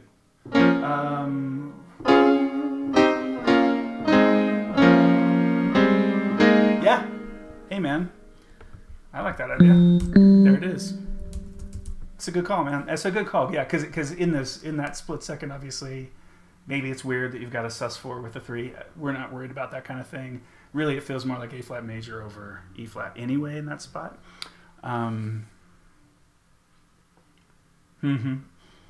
Yeah, I really like that. That is brought to you by Terrence Taylor. First cat I ever actively recruited in my whole life. Thanks, man. That's a good idea. I like that. I like that much. Very good. Very good. Okay, so then you do this cluster here. I hope people don't wind up just playing these voicings and not doing any kind of rhythm. But it's what I want to communicate is, you know, you can play arpeggio. You can break these voicings up and play them with a little bit of arpeggiation.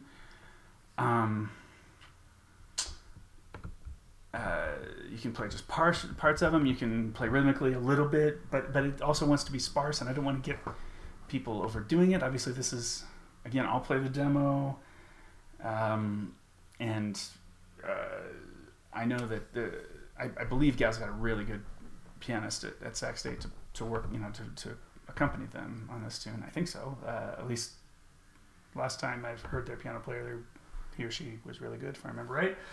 So I'm sure they can hang and make some artistic stuff happen. So I just do that voicing for. I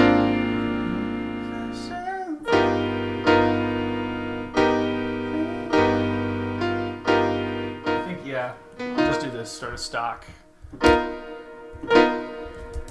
G5. I don't need to like every time individually make these smaller. Again, I don't know why I'm doing that. Now, oh yeah, this voicing is pretty specific too.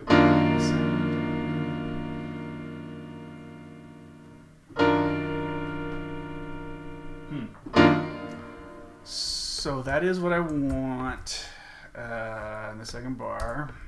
I mean, that's what I want for this voicing. And I think I'll have them repeat that, and I'll just like suggest maybe they change the voicing, just you know, like that, just do an inversion or something on the second half of that where that chord sits, and then back to right hand only voicings. I'm probably let's see, that accomplishes it really. It's down this song. Huh. I think that's good because it's got this. Yeah, that's fine. And then let's do a lower voicing this time. Yeah, that's a fine way to do it. I'm very flat heavy in how I'm notating everything on this chart so far.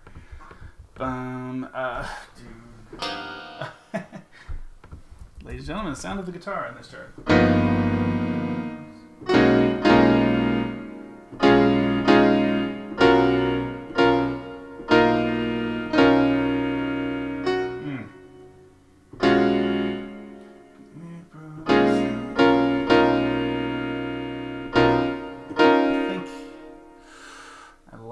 That voicing enough for this. Yeah. Okay.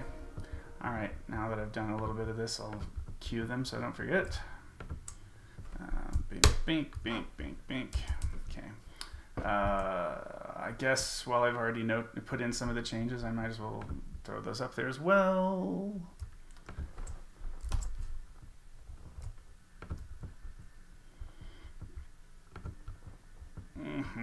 Okay. Still, we have not got to the most interesting stuff, which is what do we do in the head in with the ensemble vocals. I somehow decided to dedicate the rest of this chunk of time to doing. I kind of want to get the head done. My eating window for my intermittent fasting is supposed to start in 5 minutes, and but this is worth it. I think I'm going to stick this out and push the fast a little longer. I feel pretty good, actually. I think I'm doing okay. I've lost my mind, I think, but so let's see. Let's see. Yeah, I always kind of hear this as that tertian voicing, and then let's see, cluster, right? For B flat 13 sharp 11, and then what's this?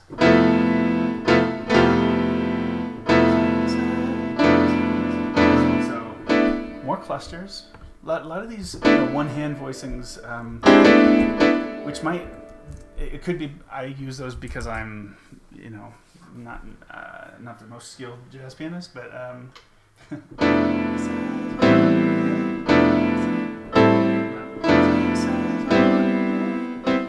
let's just do.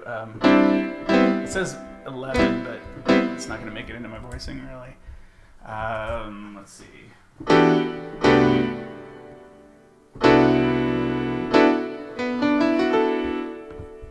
These my heart.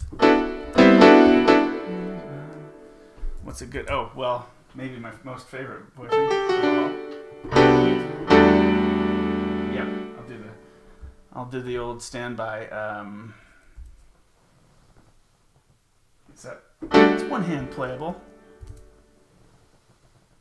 but you really have to have presidential sized hands, though.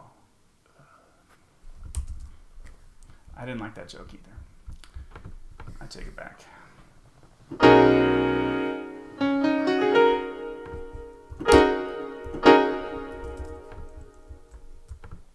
Oh, come on, get out of there. Get out of there, get out of there. All right. Lots of flats for B major, B major 7 sharp 11.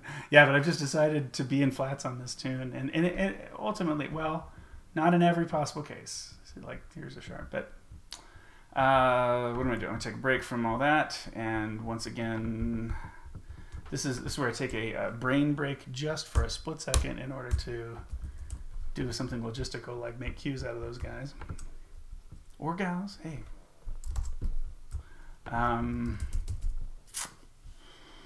And then, let's see, so I know that much. Let's see.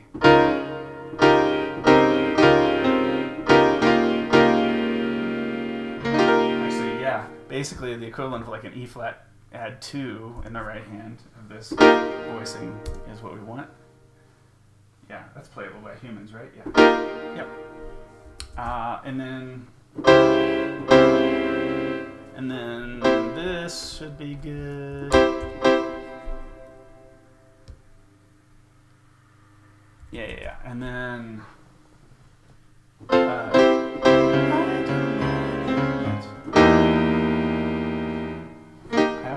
often do just play this as a triad, like as 2 triads right back to back. Let's see. What's happening? Everything got weird again. Wait, does my increasing the brightness change the live stream? Did that just make it brighter for everybody? I don't think I want it that bright. Anyway, hope everybody can see well. Do I want to include, I think...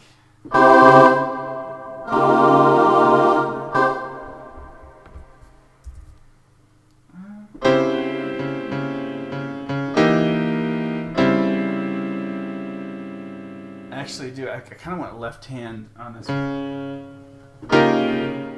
I'm just going to keep it.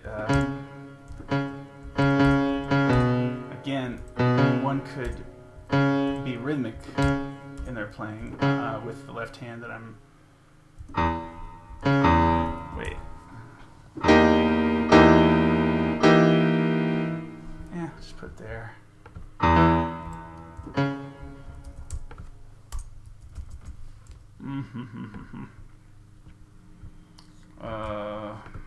More non-thought based stuff for a second, and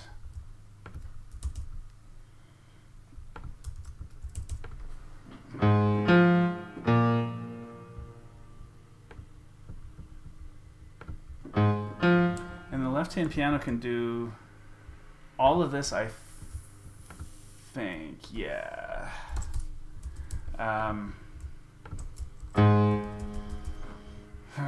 Let's see. Okay, so I'll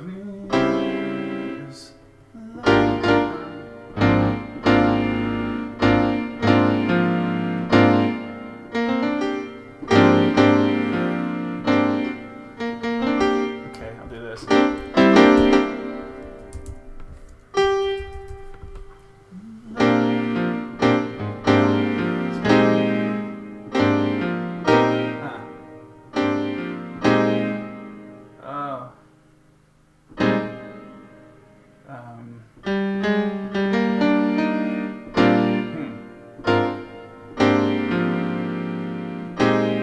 fine. I wasn't liking it because the lead note was the same between the two voicings I was going to use, but I think it's okay.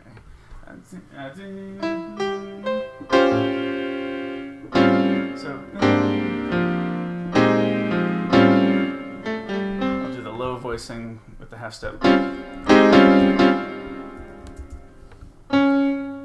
Yeah, that's fine. And then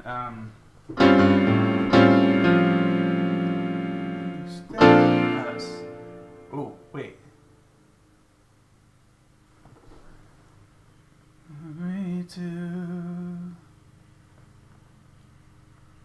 Oh, that's a B Lydian, not B flat Lydian. Yikes. Yeah. To stay. That's what we get there.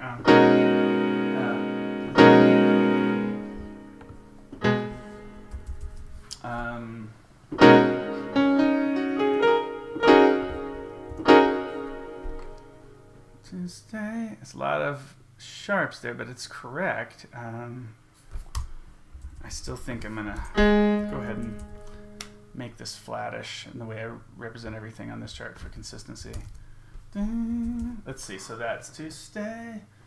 I'm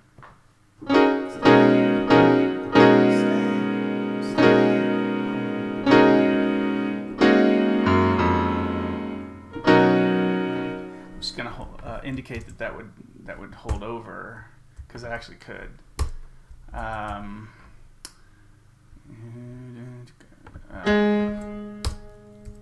going to go ahead and say this can fill up that space, and then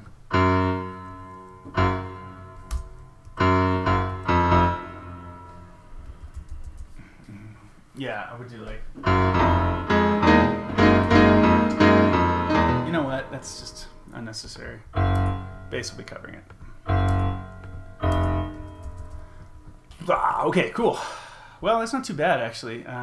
We got through that part of it. Okay, so not deciding what's next. I think I'm going to try to figure out what the ensemble is going to do in the head of this tune. So, I'm a fashion love things. I think, yeah, the ensemble can get in here. Yeah. How about I not write that on the guitar part? Guitar, I have no idea. I mean, Gal's got a guitarist, and I might as well write a guitar part. I don't know if I want to write one that's completely necessary for the performance of this tune. I mean, I don't know what they would do that would be so necessary. And then, oh yeah, perfect. So they'll just kind of reflect the harmony that happens here in this spot.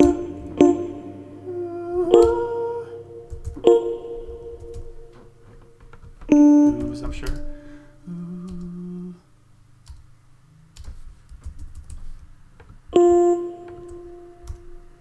Why don't I, instead of the way, I mean, it's the same effect if I just do a second written ooh. They're not going to think they need to ooh, ooh, or anything like that, so I think it's fine. Ooh, the starry song that April sing. I thought about, before I start writing a bunch of backgrounds, let me just decide when this ensemble should come in.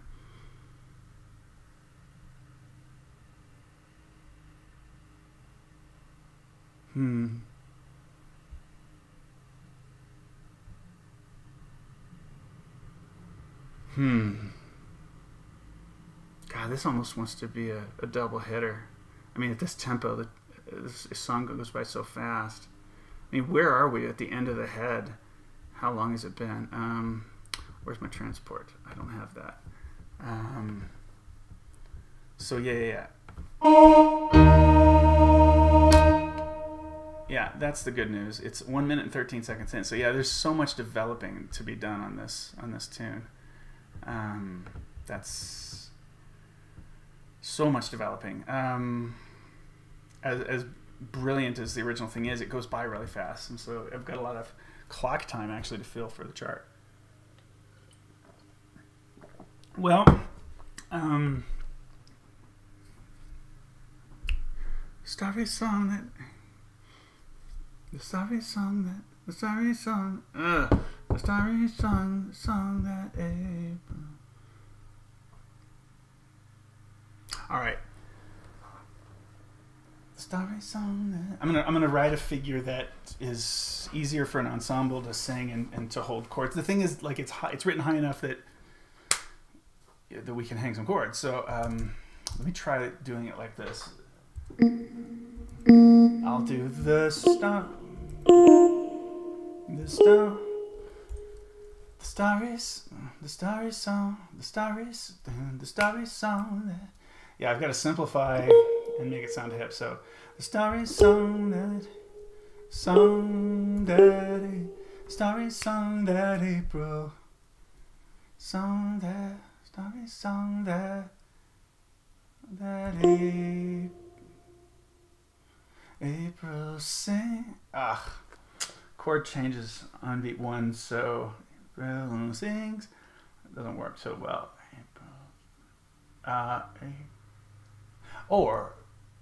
But if I'm able to get the starry song that no, I can't really hang over. Yeah, this is gonna have to be unison or common tones with G7. April sings. Yeah, I got it. Sings.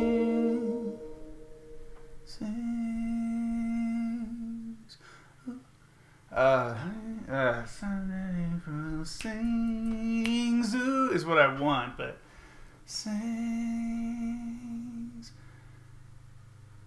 Oh, yeah, I know it's they have to lay out, and then soloist.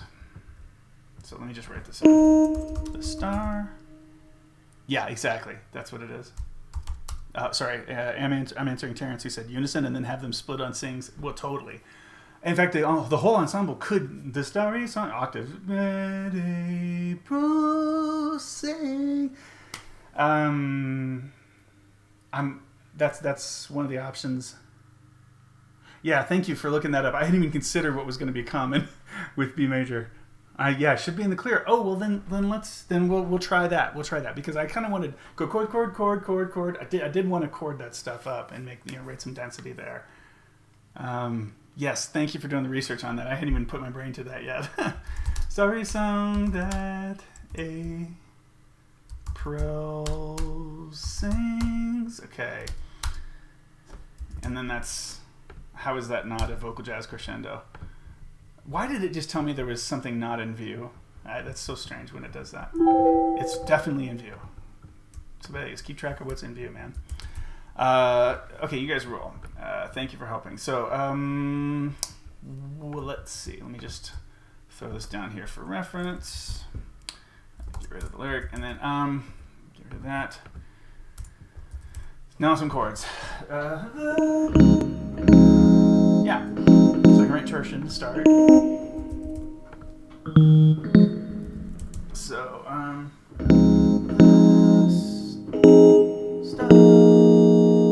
quartal for the second chord. Spread things out a little bit to do some drop 2 there. So the star. So the star.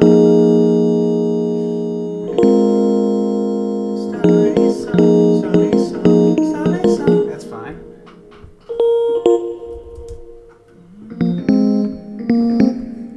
And then should be able to go back.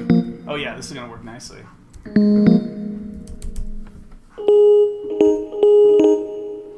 And then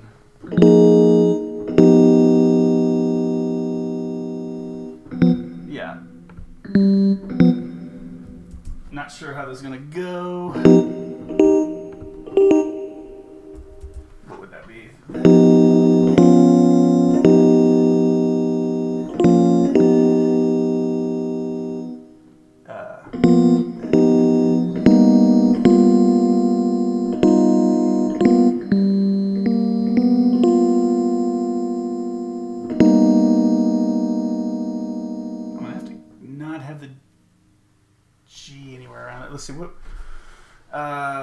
song that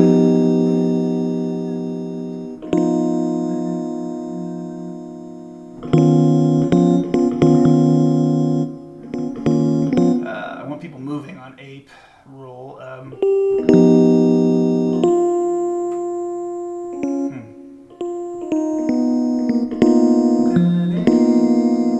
I could do it.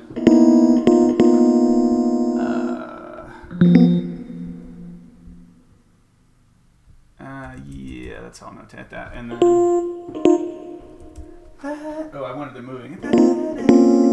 Oh, yeah. It has to stay then.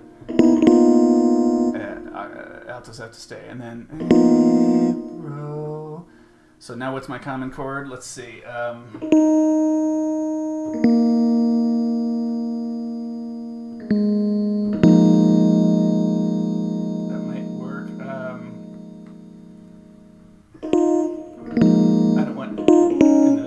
Leading there, so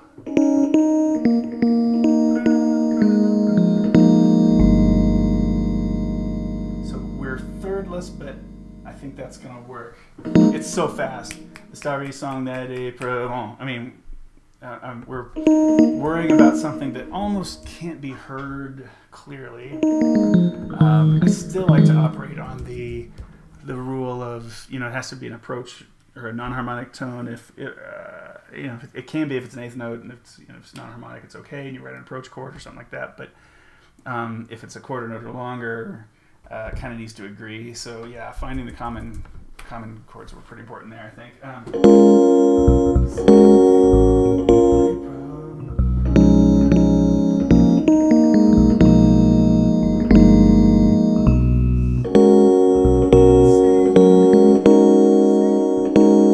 Let's have our first three-part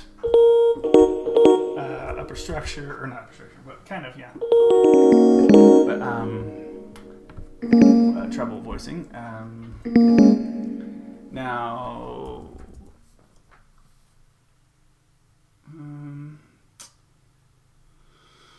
yeah, we need to translate this still to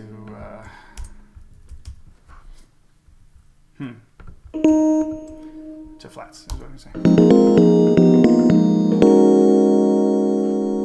So there was a lot of consternation over that. I think it's fine. It's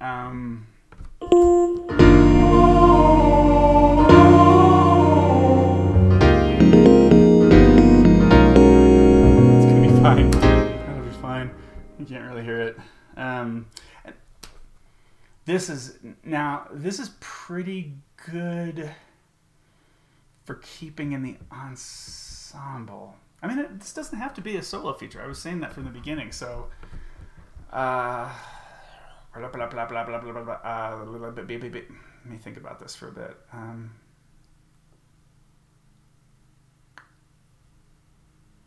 Oh, I know what to do. These My Heart Understands will be the solo. And we'll holding hands. Song sighs, holding hands, ooh, ooh, da, da, like that sort of thing. So this will blow through and we'll get our breath at the dot, da, dot, dot, dot. Don't ask me why I do this. Pulling the rhythm down. Well, I guess, you know, it already has the triplet done and stuff, and I don't know. It's not necessary at all to do that. I can tell you right now, this is going to be it's going to have some of it be in the same octave. Okay, first this voicing.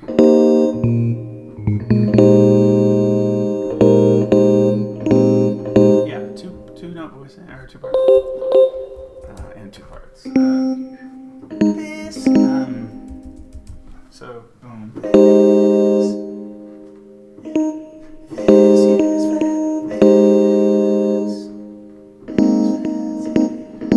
I like the cluster here. Oops.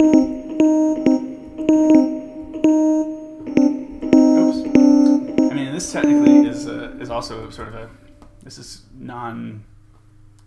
non-sus, obviously, but we're doing it. Oh, yeah, it happens quick, and it goes right in. It's kind of an anticipation of the B-flat 13. Fancies.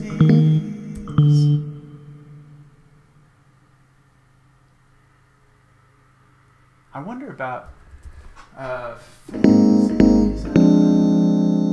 yeah, going down rather than holding that steady. Again, it's gonna go really quick, but I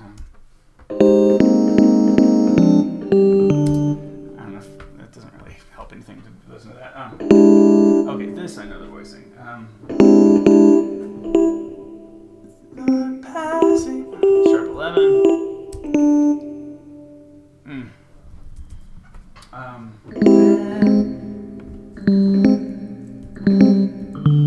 Okay, what's passing? Oh,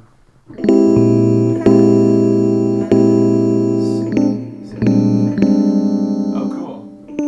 Yeah, we can just do this tight voicing here also.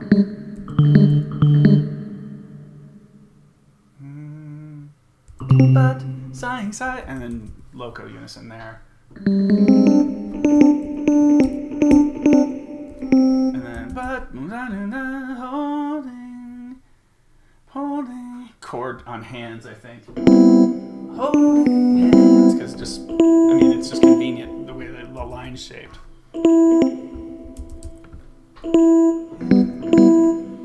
So,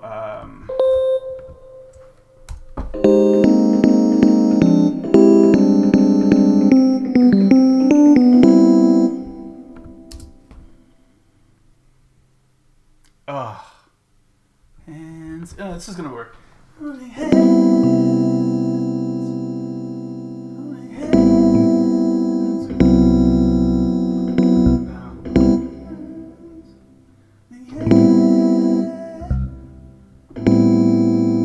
Holding hands.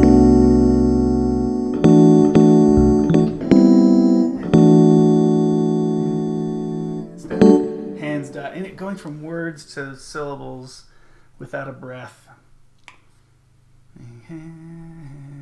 Hands, dot, dot, now. Holding hands, ooh. Holding hands, ooh. I hope I'll be forgiven for this, because I think I want to go hands, ooh.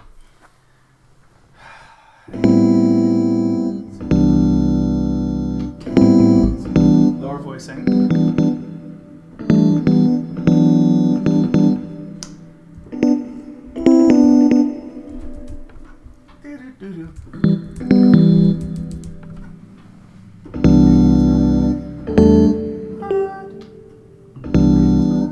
Oh, that really screws me up that the third's in the lead there. Unless I want a half step. I can do that. I can do it. Even the voicing of the piano is kind of rough.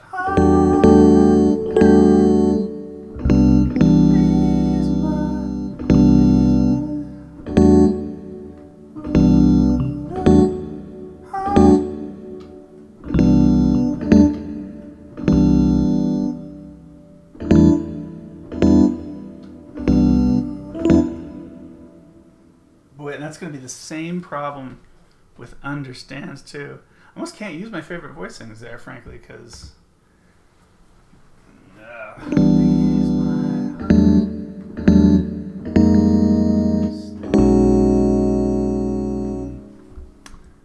I don't like where this is going. I'm just gonna keep it in the ensemble. After all that, I think I'll have to fix this voice, but voicing. But understands, and it's just that. Understand. Understand.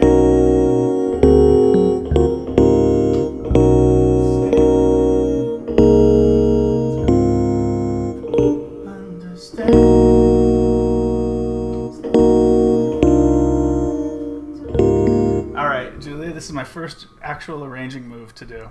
I want to go to C minor here on the way up to D flat 6 sharp 11. Yeah. I don't think she'll have a problem with it. I think she'll like it okay. Stand.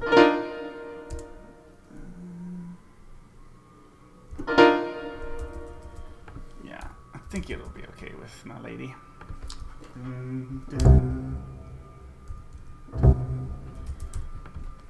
And then this is C. 11.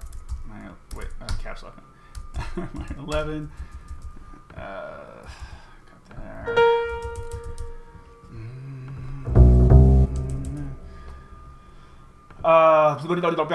So this my.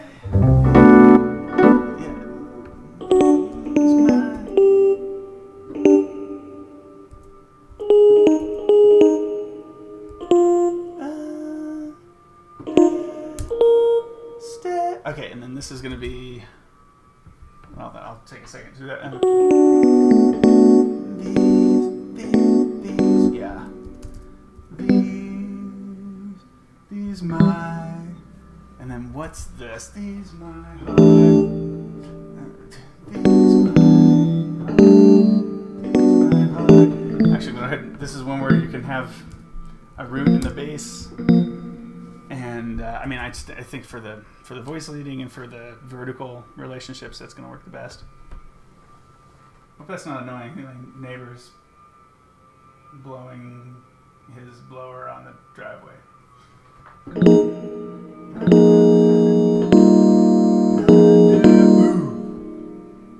Love that swap move.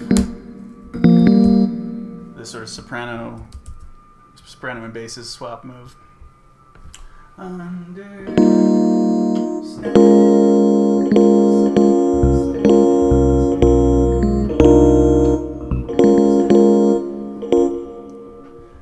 So you're doing this.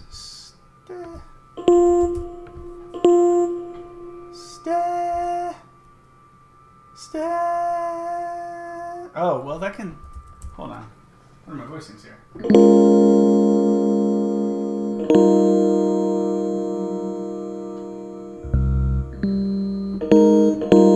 Oh man. Yeah, I don't need it. I don't need any of that. Because I can just do.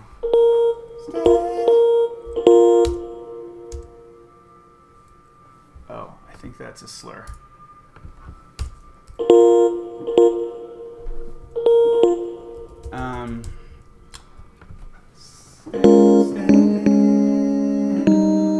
Right?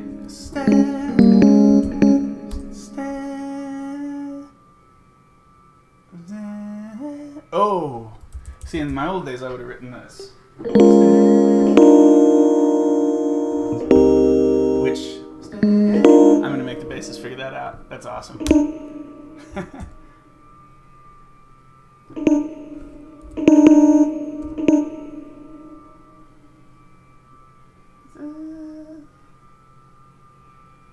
Yeah.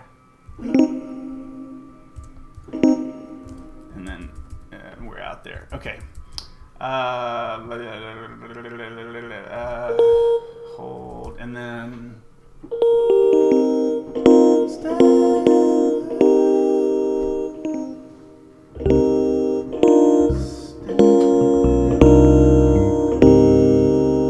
Incomplete voicing here. Unless I drop the basses, but I'm not going to do that. And I have the option of holding the altos on the F to make it a complete voicing, but to me it's less hip than moving them up to the sharp 11 here. Stanzu. Yeah, and then we really have to do a stanzu. It just has to.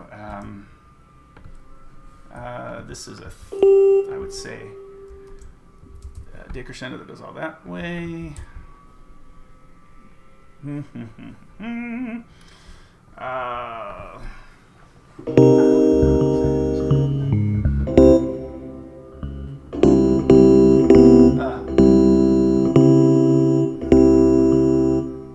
Maybe I give the group a break.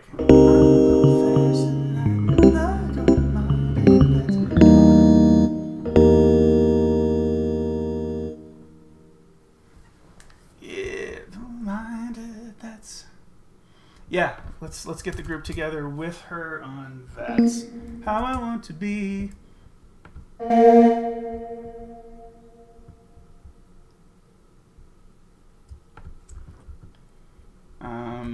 That's How I Want to Be. Yeah, soloist should be on it too. How do I notate that? I mean,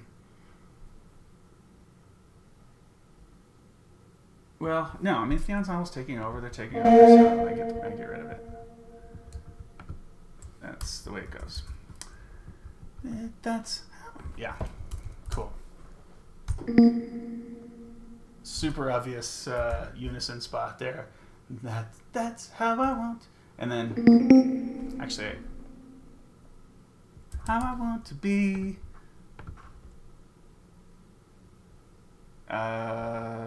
Let's see. Me is going to require something else to happen. But this, how I want to be, how I want to be, as long as, can we have chords here maybe? Oh, I didn't ever cue these up, and I need to, put those there. Blip, blip, blip, blip, blip. Oh, I'm queuing stuff and I don't want to queue stuff. Back, please. Another common Sibelius thing is not realizing your keypad is still on a different item or whatever. Okay, or tool, I should say. Okay, so what about as long as?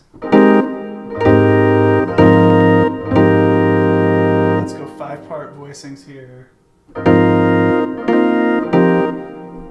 I love it when I'm on the bass part, trying to play chords. As long. Okay, that's an okay voicing, and then as long.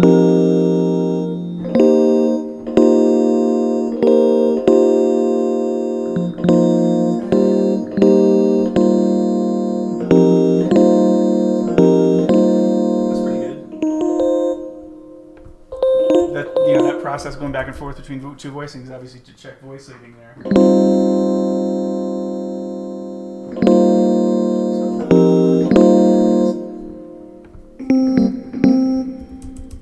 Long as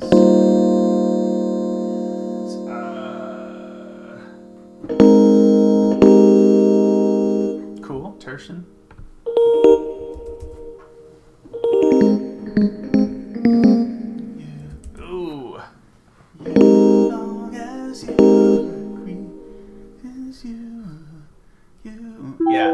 Going to be able to do the same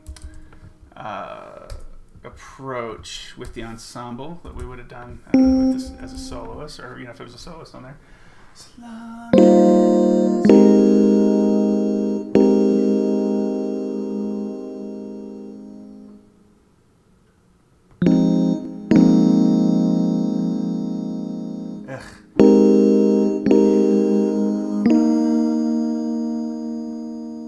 oh, wait.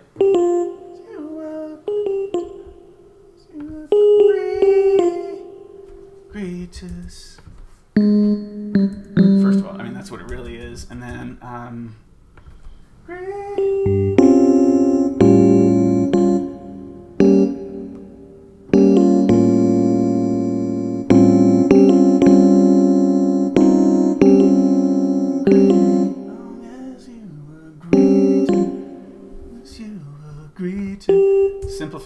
simplify. Not so many melismas for the ensemble, really. It just doesn't work.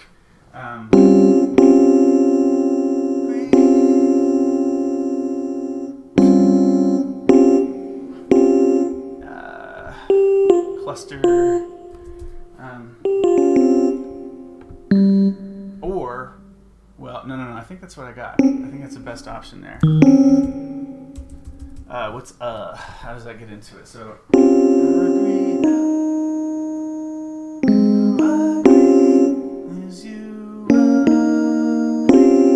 I think I'll do that thing of 2-part writing that it's kind of a little bit of a sacrifice for voice leading's sake, because it just it doesn't sound great to 5-part 2 and then back to 4.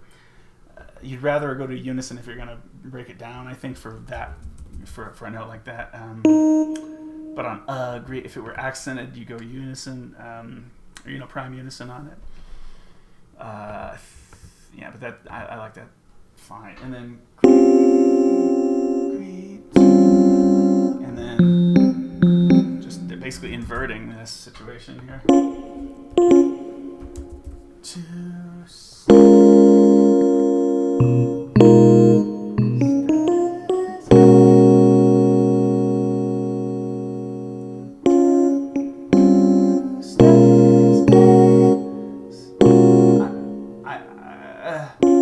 It's good that it's. I like that. Of course, it's sharp 11, but I'm going to write it without the sharp 11 in there,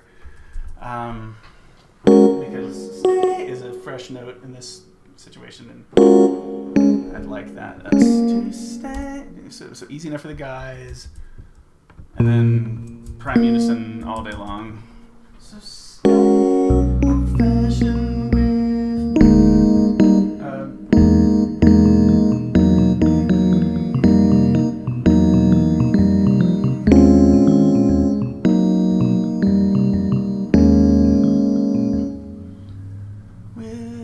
fashion with, and then there's a common chord.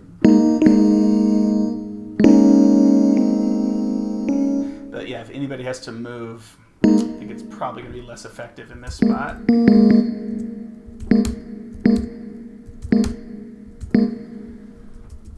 So we just use the common, you know, common voicing that we're lucky enough to have in this spot. So I think what I want to do is I want to listen through to it, like put mezzo forte on this, or mezzo piano on that, and mezzo piano on that temporarily, and then just throw us a forte on the vocals so we can kind of listen to it down once. And then I'm going to break at this stage, and I'll go ahead and eat.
Did you like this as little as I did? This moment of boom, boom.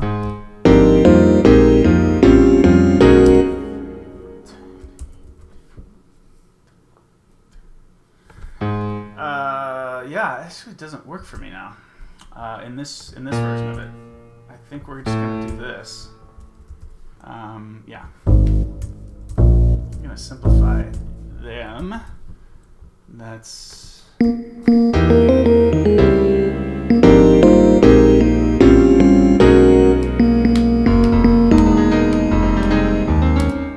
This is actually a little faster than it has to be. I'm old-fashioned, but I don't mind. Just a little. Only a little faster. I don't know. Let's cut back the number to 12 and see what it's like.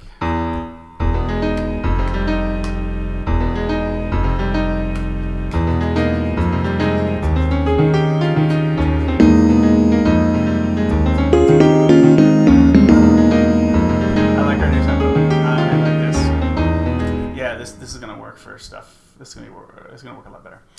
Oh man, dude, I don't know who is still around, but Zach, Terrence, Van Sensei, buddy Richard Walker from back in the day, Gal, Brian, all you guys that were in on this today, Dara, my cuz.